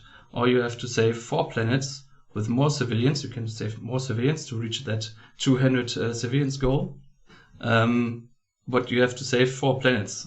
That means you have to traverse from one planet to the other, and that takes a lot of time. That is a problem because after the first easy map, there will be more enemies that appear. You come to the next region. You open the map. You see those. Let's say you chose the 4 planets to save. You see those 4 planets being far away on the map, and your ship is not that fast. But you have the possibility to warp yourself from one planet to the other planet if there's a portal. So you look at the map and look which planet doesn't have such a portal. This planet is the one you have to save first. If you're smart, on the first map you gathered maximum resources. At the start it's like 50 of gas and minerals.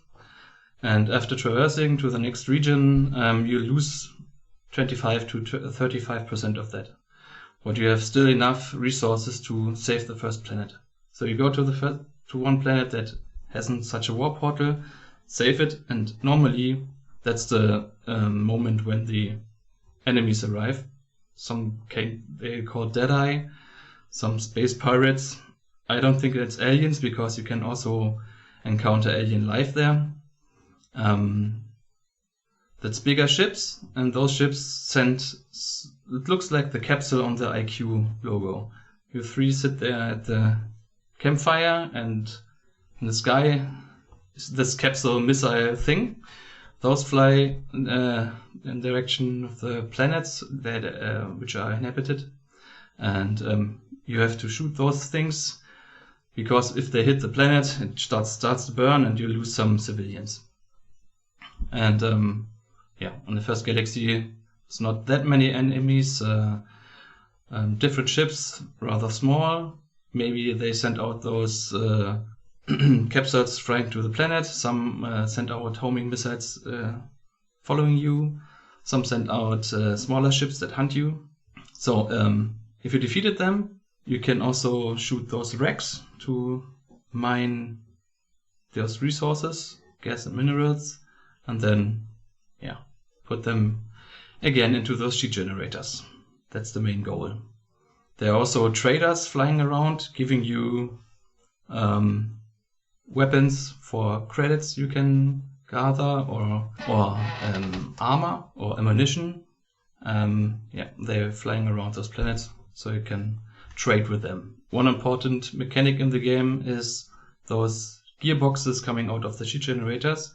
You can roll dice to upgrade them. That costs credits. Those gearboxes have a color palette. From orange, they only give you a few credits, to red, green, blue, and color changing gearboxes. And the color changing one gives you armor, a multi-shop, and another active item, for example. You have your standard active item on every ship, and you can get another one, like giving you a shield 9 times. So you can press L2, at least on PlayStation, 9 times to get a shield, and you're invulnerable for a few seconds. So if you saved all those planets and you saved the 200 civilians you have to save in the first galaxy, you can move on to the next galaxy. There are 3. On the second galaxy, you have to save 300 people, or civilians, whatever. And on the third, it's 400. And the enemies get bigger and more dangerous. I was just going to ask, so it sounds like you have the loop laid out there where you have to get through all 3 galaxies. If you just blow up and die, do you start from the beginning? Or if you make it through a certain, like the second galaxy, can you start at the second galaxy type of thing? No, if you die, you start over again. But there's a roguelite aspect. You get experience. And by getting experience, if you die, you go back to the menu. But before that, you have a mask where the game tells you what you unlocked. For example, a new color theme for the ships, or a new engine tray. That's not really a meta progression, but you also unlock things like you start with more ammo max capacity, or you get a special upgrade in the next run. In this case, you'll find not only traders flying around planets, but other ships that give you a specific upgrade. And those upgrades are very important in the game. If you not only get those gearboxes out of the sheet generators, but also upgrades. They spit out the upgrades, and also those blue and color changing gearboxes can give you upgrade boxes. It's all RNG. You never know what you get. You can get those upgrade boxes for example, various upgrades, like after you shoot 15 times, you spit out acid. After you shoot 15 times, there's a flaming wave going around you. Or if you kill an enemy, the next enemy will also get damaged a little bit. And those are the upgrades you can get. There is also a great variety. I think it's more than 70 upgrades you can get. In general, like, I don't know what it is, but I look at the screenshots and my brain is like, this game seems like it would be too hard for me. So, like, on the roguelike difficulty curve, how tough is this one relative to others? I think it's mediocre because at first, when I played the game the first time, I didn't know what to do. I was completely lost because it doesn't give you any information. So I quit playing it. But on a search for a game for today, I booted it up again and gave it another chance. And I didn't get very far in the first run. And I didn't get very far in the second run. But there is the meta progression. You start with more ammo, you start faster.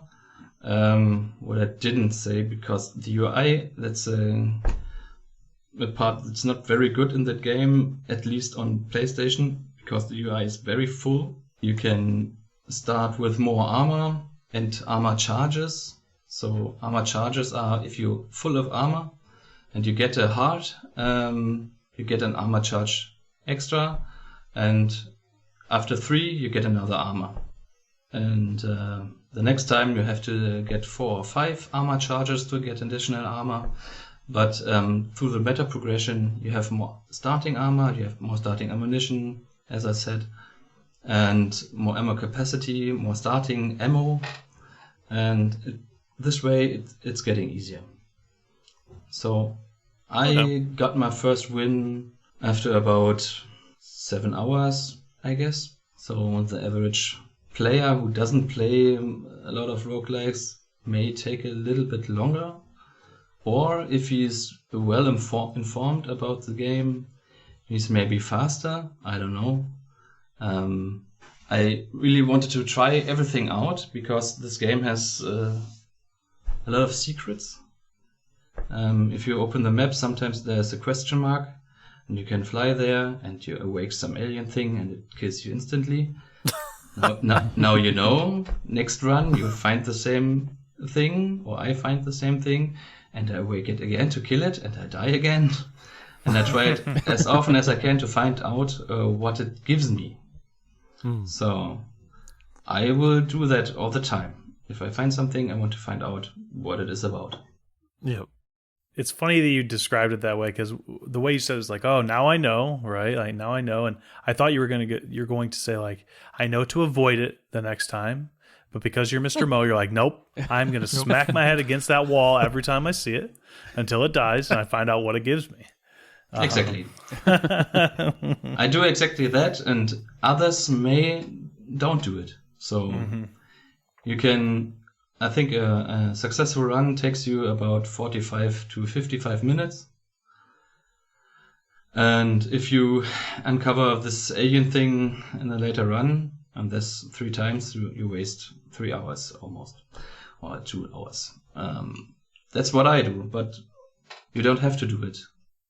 Yeah, I was wondering, as you know, Mo, and anybody out there that plays a lot of, or any roguelites, oftentimes winning once isn't what a lot of people consider winning or beating the game. So is that one of these? Is this one of those, I suppose?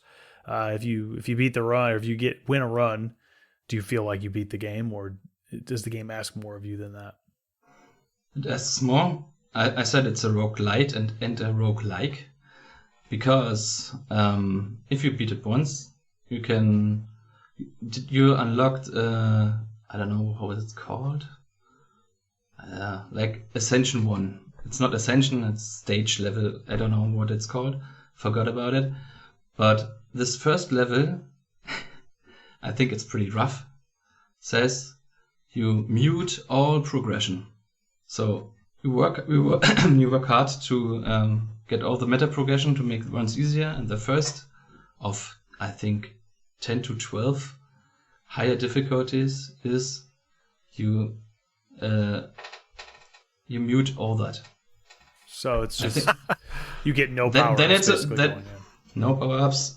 That's the roguelike. So the roguelike turns into a roguelike, and that's the first step. I think that's a bit rough, but as I said, you start with 2 default ships, and you can unlock 8 more, and they are very different.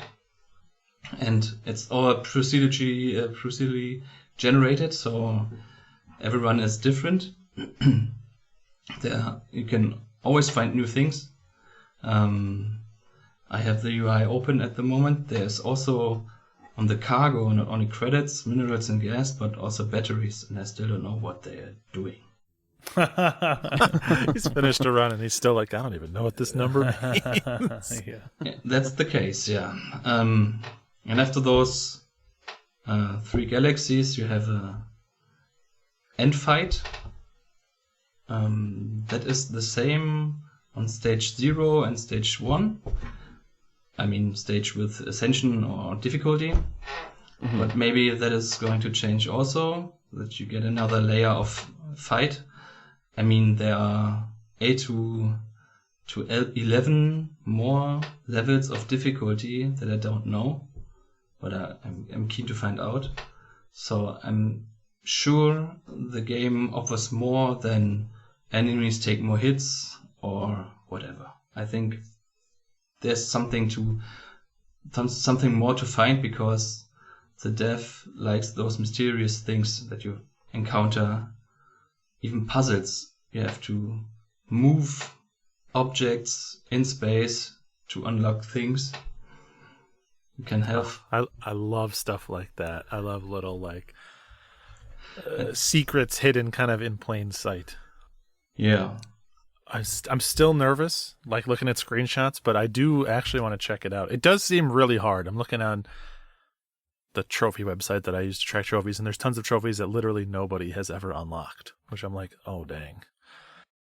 As I said, it's on PlayStation, it's 0.9%. On the Platinum and many other trophies as well.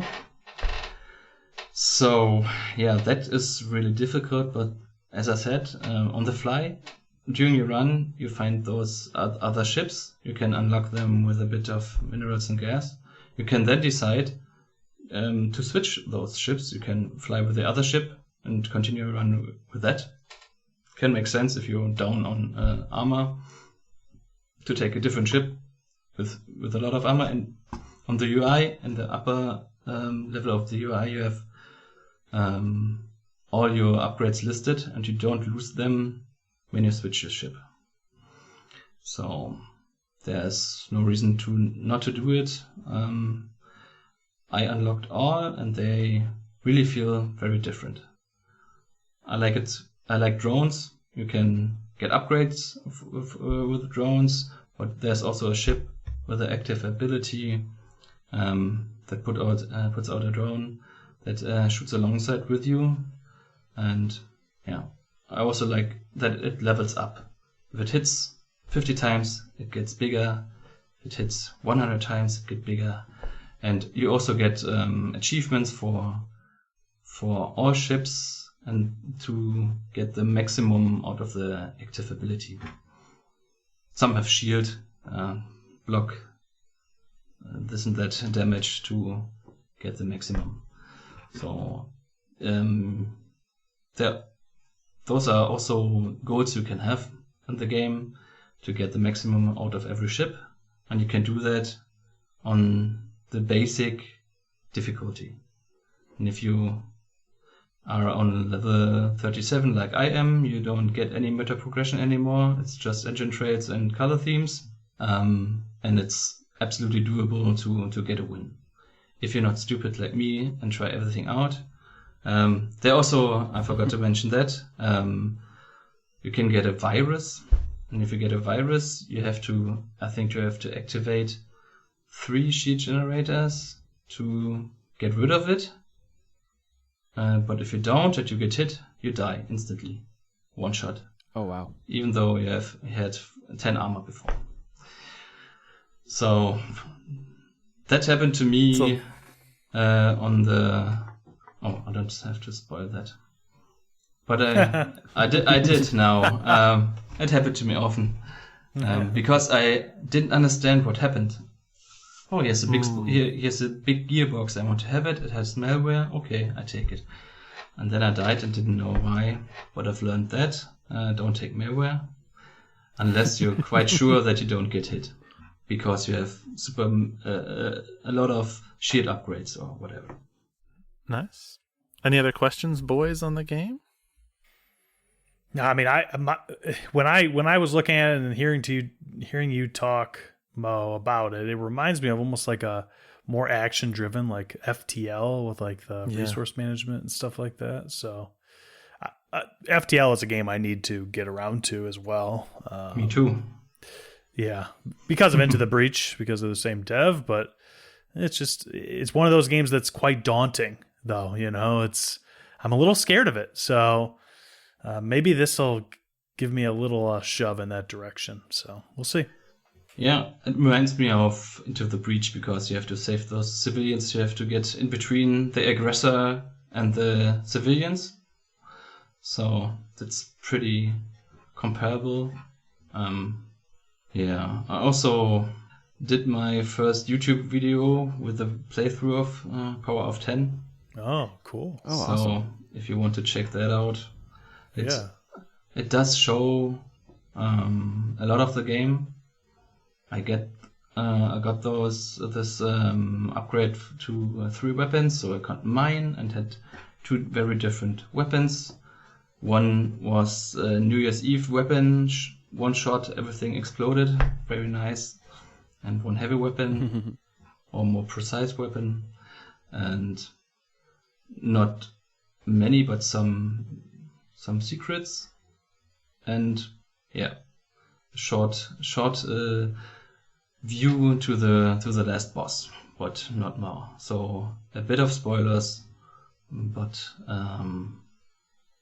not too much, I would say. Yeah, send us a link to that. I'll put it in the description of the episode so people can check that out. I will do that. Yeah. So where does it go? Where do you place it? To be honest, I thought about many games to bring today, but maybe it's the only chance for me. You can bring games every 2 weeks, so it doesn't really matter if it's main or side quest. And so I had the ambition to bring a game that is main quest compatible. And there are a few things that I said before. It's not easy, but there is meta progression. Even if you don't want to bang your head against the wall of these different difficulty levels, you have many hours of playtime with those different ships, and since every run is different, even the normal roguelite player will have fun with it. I'm pretty sure about that. It's also single dev, not very popular or not very known, which brings me to the conclusion that it has to be on the main quest. Heck yeah. I love it. It's also one that I think none of us would have probably ever brought or heard about, so that's a very cool main quest. Also, I think it's pretty much every single guest ever has brought a main quest game, because of course you're going to bring a main quest game if you guys want to bring something you love to the show. So heck yeah. I first thought about Battle Brothers because it's genius, but that game is very hard, too hard, and too complex, especially if you play it on PlayStation, because there are no mods that tell you what to do, no quality of life mods you have on PC, and I had to watch hours of YouTube material to understand what I had to do. So I couldn't bring that, but that's a recommendation. So play that. And as I said, if you play Power of 10, it can be not overwhelming, but it doesn't give you much information, and it feels different. I felt a little bit lost, but after this description and maybe my playthrough, or maybe what Splattercat Gaming made, he made a review of it in early access 4 years ago, and the dev was excited, and he did it 1 year ago again as the 1.0 version, and I found it to be really sympathetic that the dev was out of his mind for excitement that Splattercat did it again. And I love things like that. There was excitement, and so I hope the one or the other will play that game more after this episode. It's a great game. All right, awesome. Pixel art alone Awesome. is enough. Oh yeah, it is. Yeah, It's so the good. pixel art's gorgeous. Yeah. But there's a lot more to it. So I'm done. Thank you very much. Oh, thank you. That was awesome. Yeah, thanks for sharing. We're 3 for 3. I mean, I brought a game that I did play, but we're 3 for 3 on games that I want to play now. So, Yeah, Josh, there you got a lot to live up to here, buddy. Space-themed guys- game that I want to play. That's what we're looking for. Yeah. Oh, all right. Well, I guess that's the end of the show. No, I'm just kidding. No. Yeah, it's my turn. I put this game on private on Steam, so hopefully nobody accidentally saw what I was playing. Do you guys have any guesses? I don't think you could actually guess this one, but it's kind of out of my wheelhouse. I'll say that much. Battle Brothers. Yeah. Is it a puzzle game? All right. It's not a puzzle game. It's a tactical game. So something a little new for me. I don't Metal really play Slug these too often. Tactics. No. That's very indie. Tactical Breach Wizards. You got it. That's the game I'm bringing today. heck Anyways, yeah. So yeah, this game I came want out to. August. I want to buy it. Yeah. So this game came out last August. I saw the reason I picked this up, and the reason I checked it out is I saw Pam was playing it, and she recommended everybody to pick it up, and said the writing was really good and the humor was good. So I was like, okay, I kind of want to dip my toe into this this style of game a little bit, since I told you guys I barely even tried tactical games, let alone played them. So this was my first one. I stuck it through and beat and played the entirety of, and I had a great time. So I want to bring it and let you guys know about it. So Tactical Breach Wizards, you lead this is from the Steam description. You lead a team of renegade wizards in Kevlar through turn-based battles to unravel a modern conspiracy plot, combine their unique spells in clever ways, or rewind time to try every crazy plan that you can think of to punch a traffic warlock through a 4th-story window. So that's already showing it. Some of the humor here. The art style and presentation is obviously going to look like a tactical top-down view where you control your units to fight other units in a turn-based combat style. It has kind of like a nice, like almost cartoony, cel-shaded look to it. I just think it looks very vibrant and just pleasant to look at. It's kind of hard to describe really what it looks like, but I'd say like glowy, kind of flat shaded style, but looks really nice. I'll say that much. I'm trying to describe the presentation. There's not much to say. It's a tactical game. If you see one that looks just like one of those, it's another one of these. And your main character of the game is Zan and Jen, and you find out that it's like if it's modern day political conspiracy, but there is warlocks and wizards that have powers that can unlock. So it's take like an espionage thriller and then add like, okay, this dude can moderately light things on fire, or this character can rewind time, or there's a necromancer in the game that instead of just bringing people back from the dead, they have to shoot them in the head and then bring them back from the dead. They have to make sure they're dead, stuff like that. So you get this team of misfits that are trying to stop World War V. So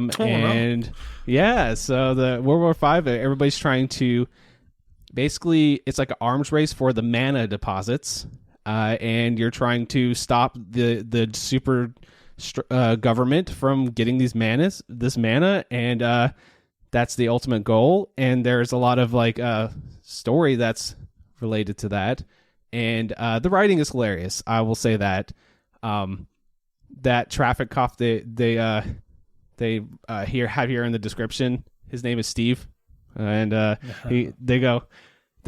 So before you reach an area, you have like a little conversation outside the door, and they're talking and like, oh man, I hate this guy Steve. He's this traffic warlock. He's such a dick. I hate this guy. And then he's like, hey, is that you, Jen? He like says through the door, and she's like, shut the fuck up, Steve, basically. And it's always Steve's, man. Why is Steve always the punching bag name in all media? I don't know. But, that's the type of humor. Like, it's very tongue-in-cheek. I feel like it's written very, like, sarcastic. All the characters are a little sarcastic, have little one-liners and things. And some of the writing will just catch you off guard. It's really funny. So I'll start off by saying that. You do have so the way the combat, I'm trying to see which way I want to go with the description here. The way the combat works is kind of similar to any tactical game you would imagine, but I like that this game is very user friendly and easy to get into. So when you do attack this game, a lot of time it's very punishing, like XCOM. Your guys are going to be dead. They're dead forever if you make the wrong move. In this one, it's a very forgiving in the fact that you have your turn and your allotment per turn, however many moves you can do.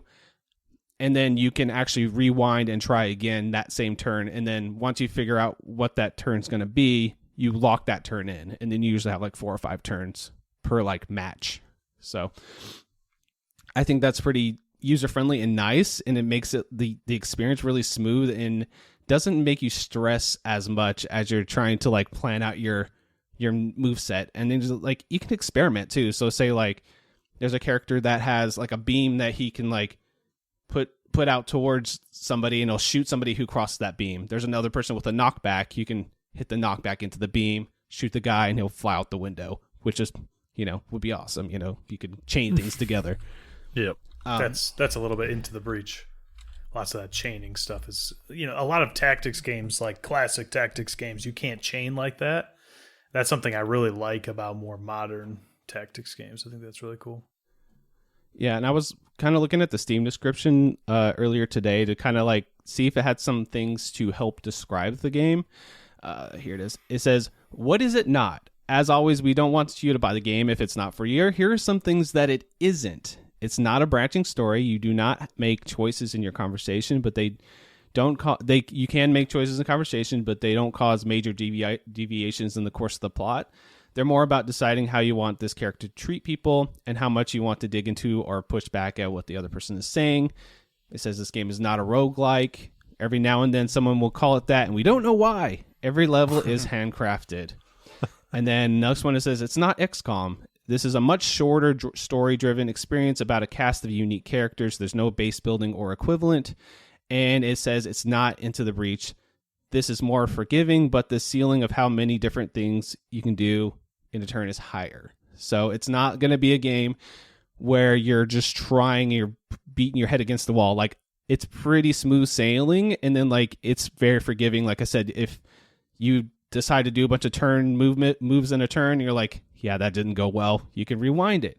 But even if you completely fail that turn and then the next turn you're like, okay, whatever, let's just start this match over, you can just hit restart and try again. It's never going to be so hard that you can't get to the next stage. But there are challenges and things that you can do to get confidence points, and the confidence points really don't do much besides unlock costumes for the characters. But, it's a nice thing to, aim towards, but it's not something that you absolutely have to do. Can you make the game more difficult? Yeah, I think that if you go into, I just played it on the default, but there's an easier mode than that even, and also a hard mode, which I think would definitely increase the challenge. I didn't dive into that, but I would assume that in the hard mode, it's like no rewinds probably would be a thing that's on the table for that to make it just that much more challenging. So, okay. But the story was what kept me going, and the characters and the writing, and I think that they have a lot of just clever characterizations. They have these things called like nightmares that you go into, which are kind of between the story chapters, which give like little unlocks and little abilities to the character. But they're kind of like going to their background, and you get to learn a little bit more about the character through these little events. And then you can, a lot of times it's like a unique puzzle challenge where it's like, okay, now you're playing with 2 of that character for the first time ever. Or, this combo of characters you probably never see, you can play in the dream segments, which is pretty cool. Between the story chapters, there's a couple of things that you do. You kind of have like what's it called from Always Sunny in Philadelphia with the little pin board thing that you can put all the little strings and attach everything together to kind of build the story. They have that you do between the chapters. And then also there's like story conversations that are optional that you can go and just listen to the conversation or read here. There's no spoken dialogue. It's all just written dialogue to read. And then also you level up your skills. Each character has a set of skills that most of the time they're just like set in stone. Like, here are the 5 skills this character has. But there are a couple characters, like as they play I'll just do a small like early game spoiler. There's like the main character Jen. She has a broom that she carries around with her, but she completely forgot about the broom until like the third stage. So okay, now I can actually fly out of the window and fly into another room with the broom if I want to, okay. Which is nice, So it's really creative. I just think that the movesets are something cool, and obviously when you meet new characters, there's always like a new group of skills that they're going to have. Like Jen's kind of like all in all, she can do a little bit of everything, kind of the every person, and then there's like a sniper type character. There's more of like a shield bashing, like heavy, and then like the necromancer. And as you meet more characters and the story goes along, more people will become part of your crew that you can level up and get. By the end of the game, you will get max level. I don't think there's any way to not get max level. And then you can allocate the points in your favorite skills. So, you have a set number of points that max level has. Not everything will be fully leveled up. So if you're in the last stage and you want to try out a new play style, you can reallocate all those points as you see fit, nice. Which is pretty cool. Yeah.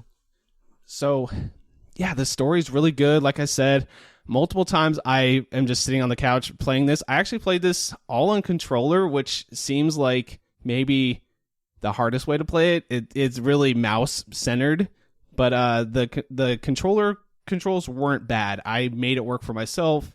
Took a little bit of adjusting and getting used to, but I would say all in all, I would recommend probably playing with a mouse if you have a PC you want to sit down and play it at.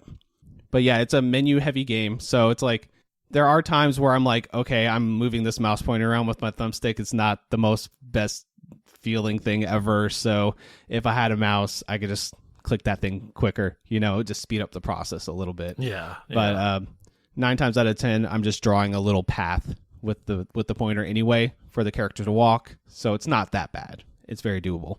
So have you guys seen this game or have any interest in playing it? Yeah, I have wanted to play this game for a while. I think that the big detraction for me, I don't think it's the case anymore, but initially I didn't love the character designs, really. I don't know what it is. I wasn't a huge fan. But since, mulling over, looking at it more, it's kind of just that game that I know I'm going to play eventually and just need time to play it, right? It's one of those things. With tactical games, I love them, and I've, admitted as much on our Mount Rushmore. It's just generally they are longer games. I don't know how long this game is, Josh, but I know you're going to have to, invest some time into them usually. Yeah.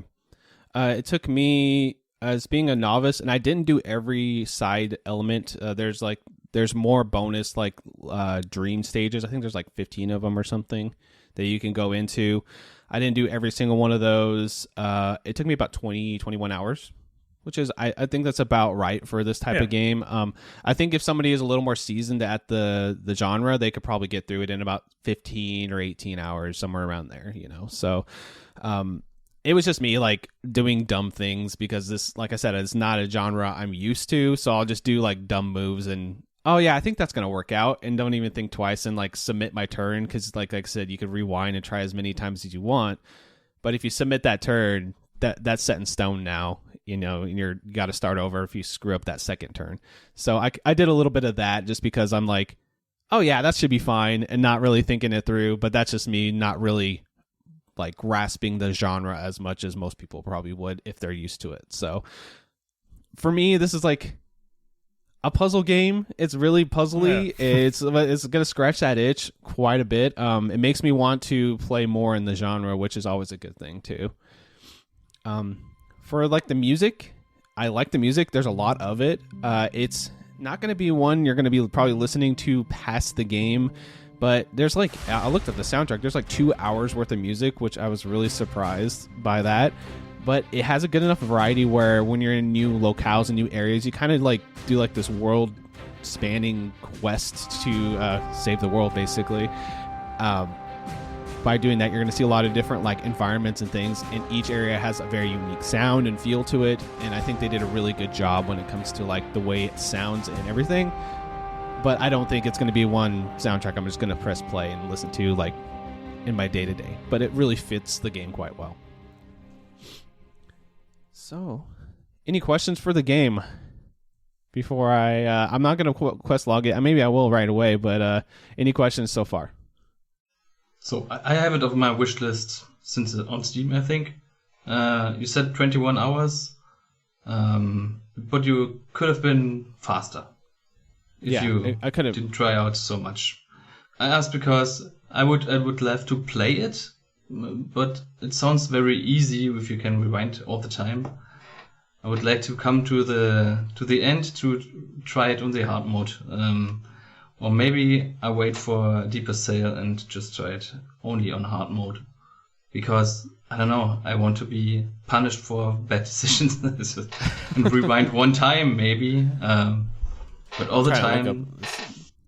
See what the hard mode does, but I'm not sure. But I should have tried that one. Answer possible. Yeah. I thought it's a roguelike as I saw it the first time. So it landed on my wish list. Yeah, it's not a roguelike. I assume you can just never rewind if you don't want to, right? True. Yeah. Yeah, that's true. Just don't press that button. Yeah. Yeah. Okay. Just don't want to have that option. You know you'll feel. Yeah. I get it. Yeah. Look up Gun Show. That's the game compared to. It looks like, okay, so the hard mode for the game increases overall difficulty by making enemies stronger, potentially giving them a little bit more health, higher damage output, and making them more aggressive, while also reducing the player's available resources. So it will make it a little bit more strategic in that element too. So I don't think it's going to get reduce the rewind mechanic. I think that's kind of baked in. I think that's kind of the design philosophy of the game, where it's like, you know, experiment, try these moves out, and try to get as creative as you can. A lot of times there'll be like an attack, like one of her Jen's main attacks is she does like a bouncing attack that can bounce 3 to 4 characters depending on how much you upgrade it, which is really fun because you can kind of like get the enemies to be in front of 4 different windows and just shoot them all out the window. And then if you shoot them out the window, it's an instant knockout, which is the main instant knockout in the game, which is pretty fun. So it really does feel punchy and really good whenever you get that final like chain reaction going on with the different characters, which is really nice. Well, I know the episode's getting long. Everyone's looking a little tired, so I'm like, all right, I'll wrap up my game a little quicker here. But Tactical Breach Wizards is an excellent turn-based game, tactical game. It has a really great sense of humor and really well done writing. Really, really like each character feels like a character you're gonna like latch onto. Everyone's going to have that favorite character from the game. So like, it's like, oh yeah, I'm more of a Zan person, or whatever. But I just had so much fun, and just really brought a smile to my face every time I booted it on, because I knew I was going to have some really logic-based puzzles that I'm going to have to solve. I'm going to meet some cool characters. There's going to be writing that's literally going to make me laugh out loud, which I when I brought, what's that game?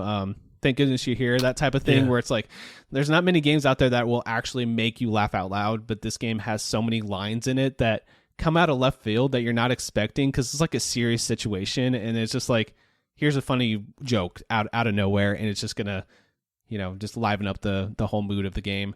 And every time I booted it on, it left me in just a really positive place. And by the time I wrapped the credits on this one, I was just like, damn, that was just a banger. So Tactical Breach Wizards is going to be a main quest for me.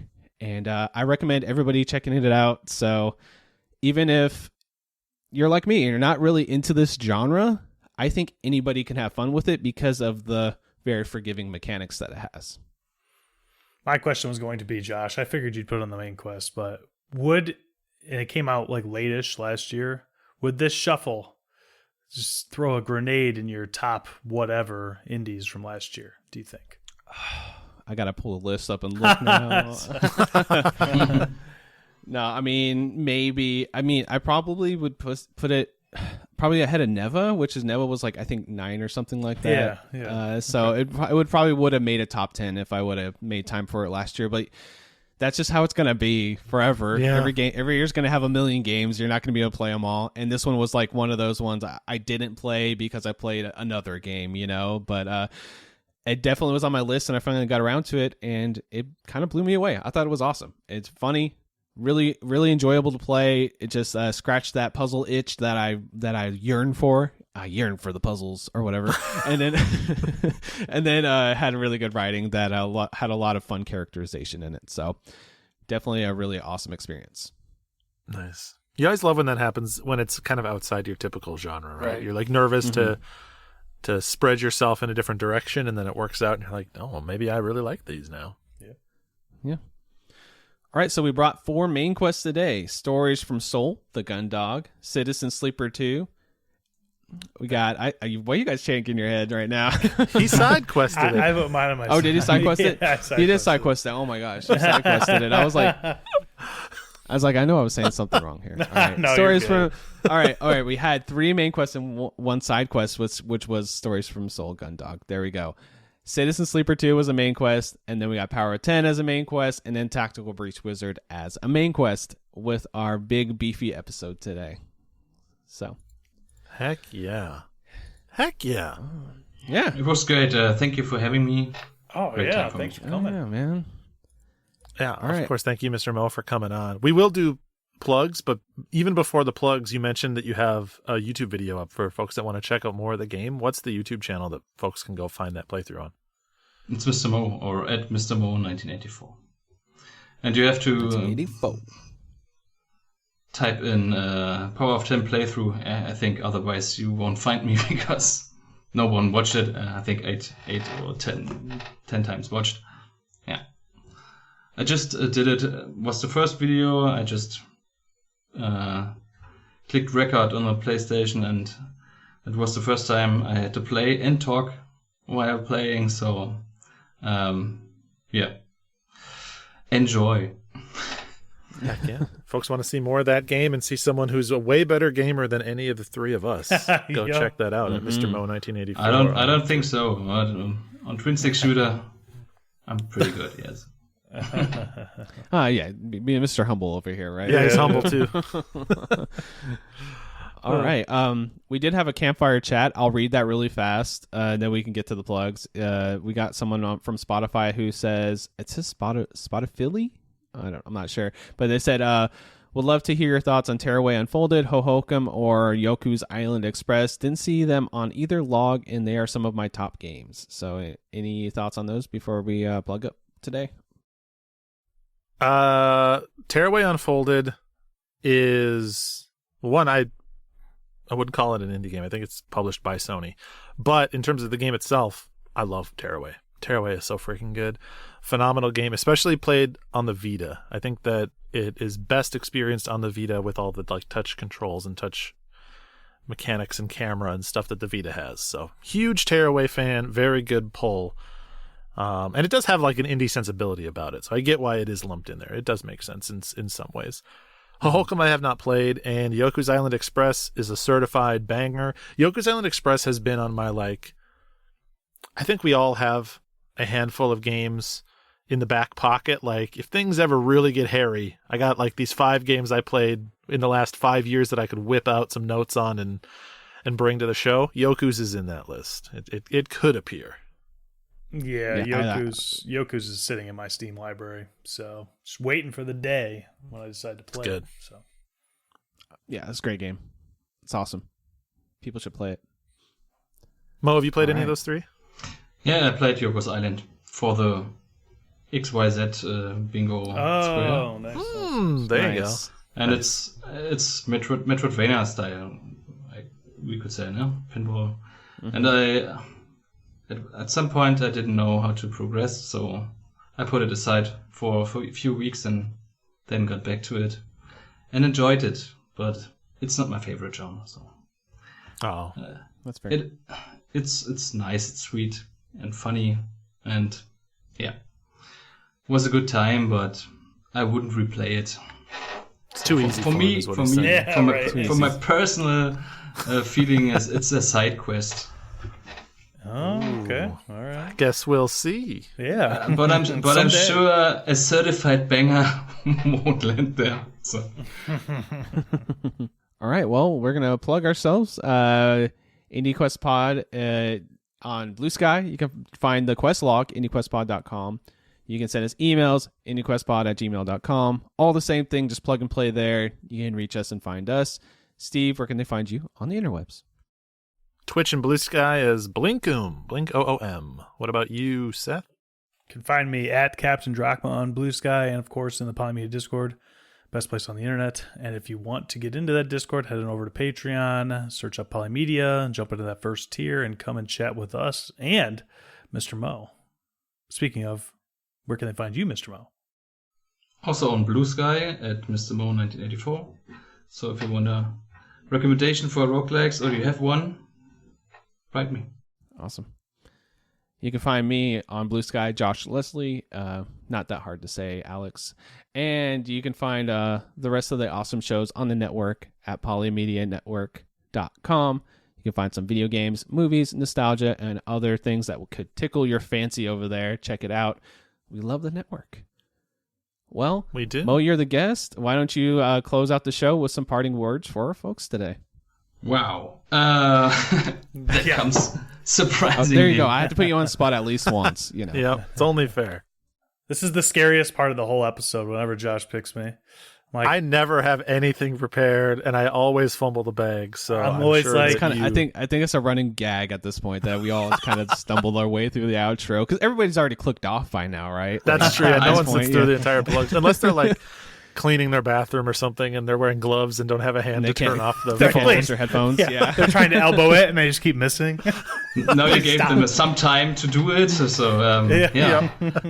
Everyone who listens to this did everything right. So keep coming back to IndieQuest. There's no better podcast in the world. So that's a very sweet sentiment. Thank you so much. Thank you. And as Captain Drachma said, come to the Discord. It's the only best place in the internet. I'm not a social networking guy, but I'm social networking in the Discord. It's great people there, a lot of fun. Not only gaming, but a lot of gaming and a lot of love and fun, and Dr. Mullet, and yeah.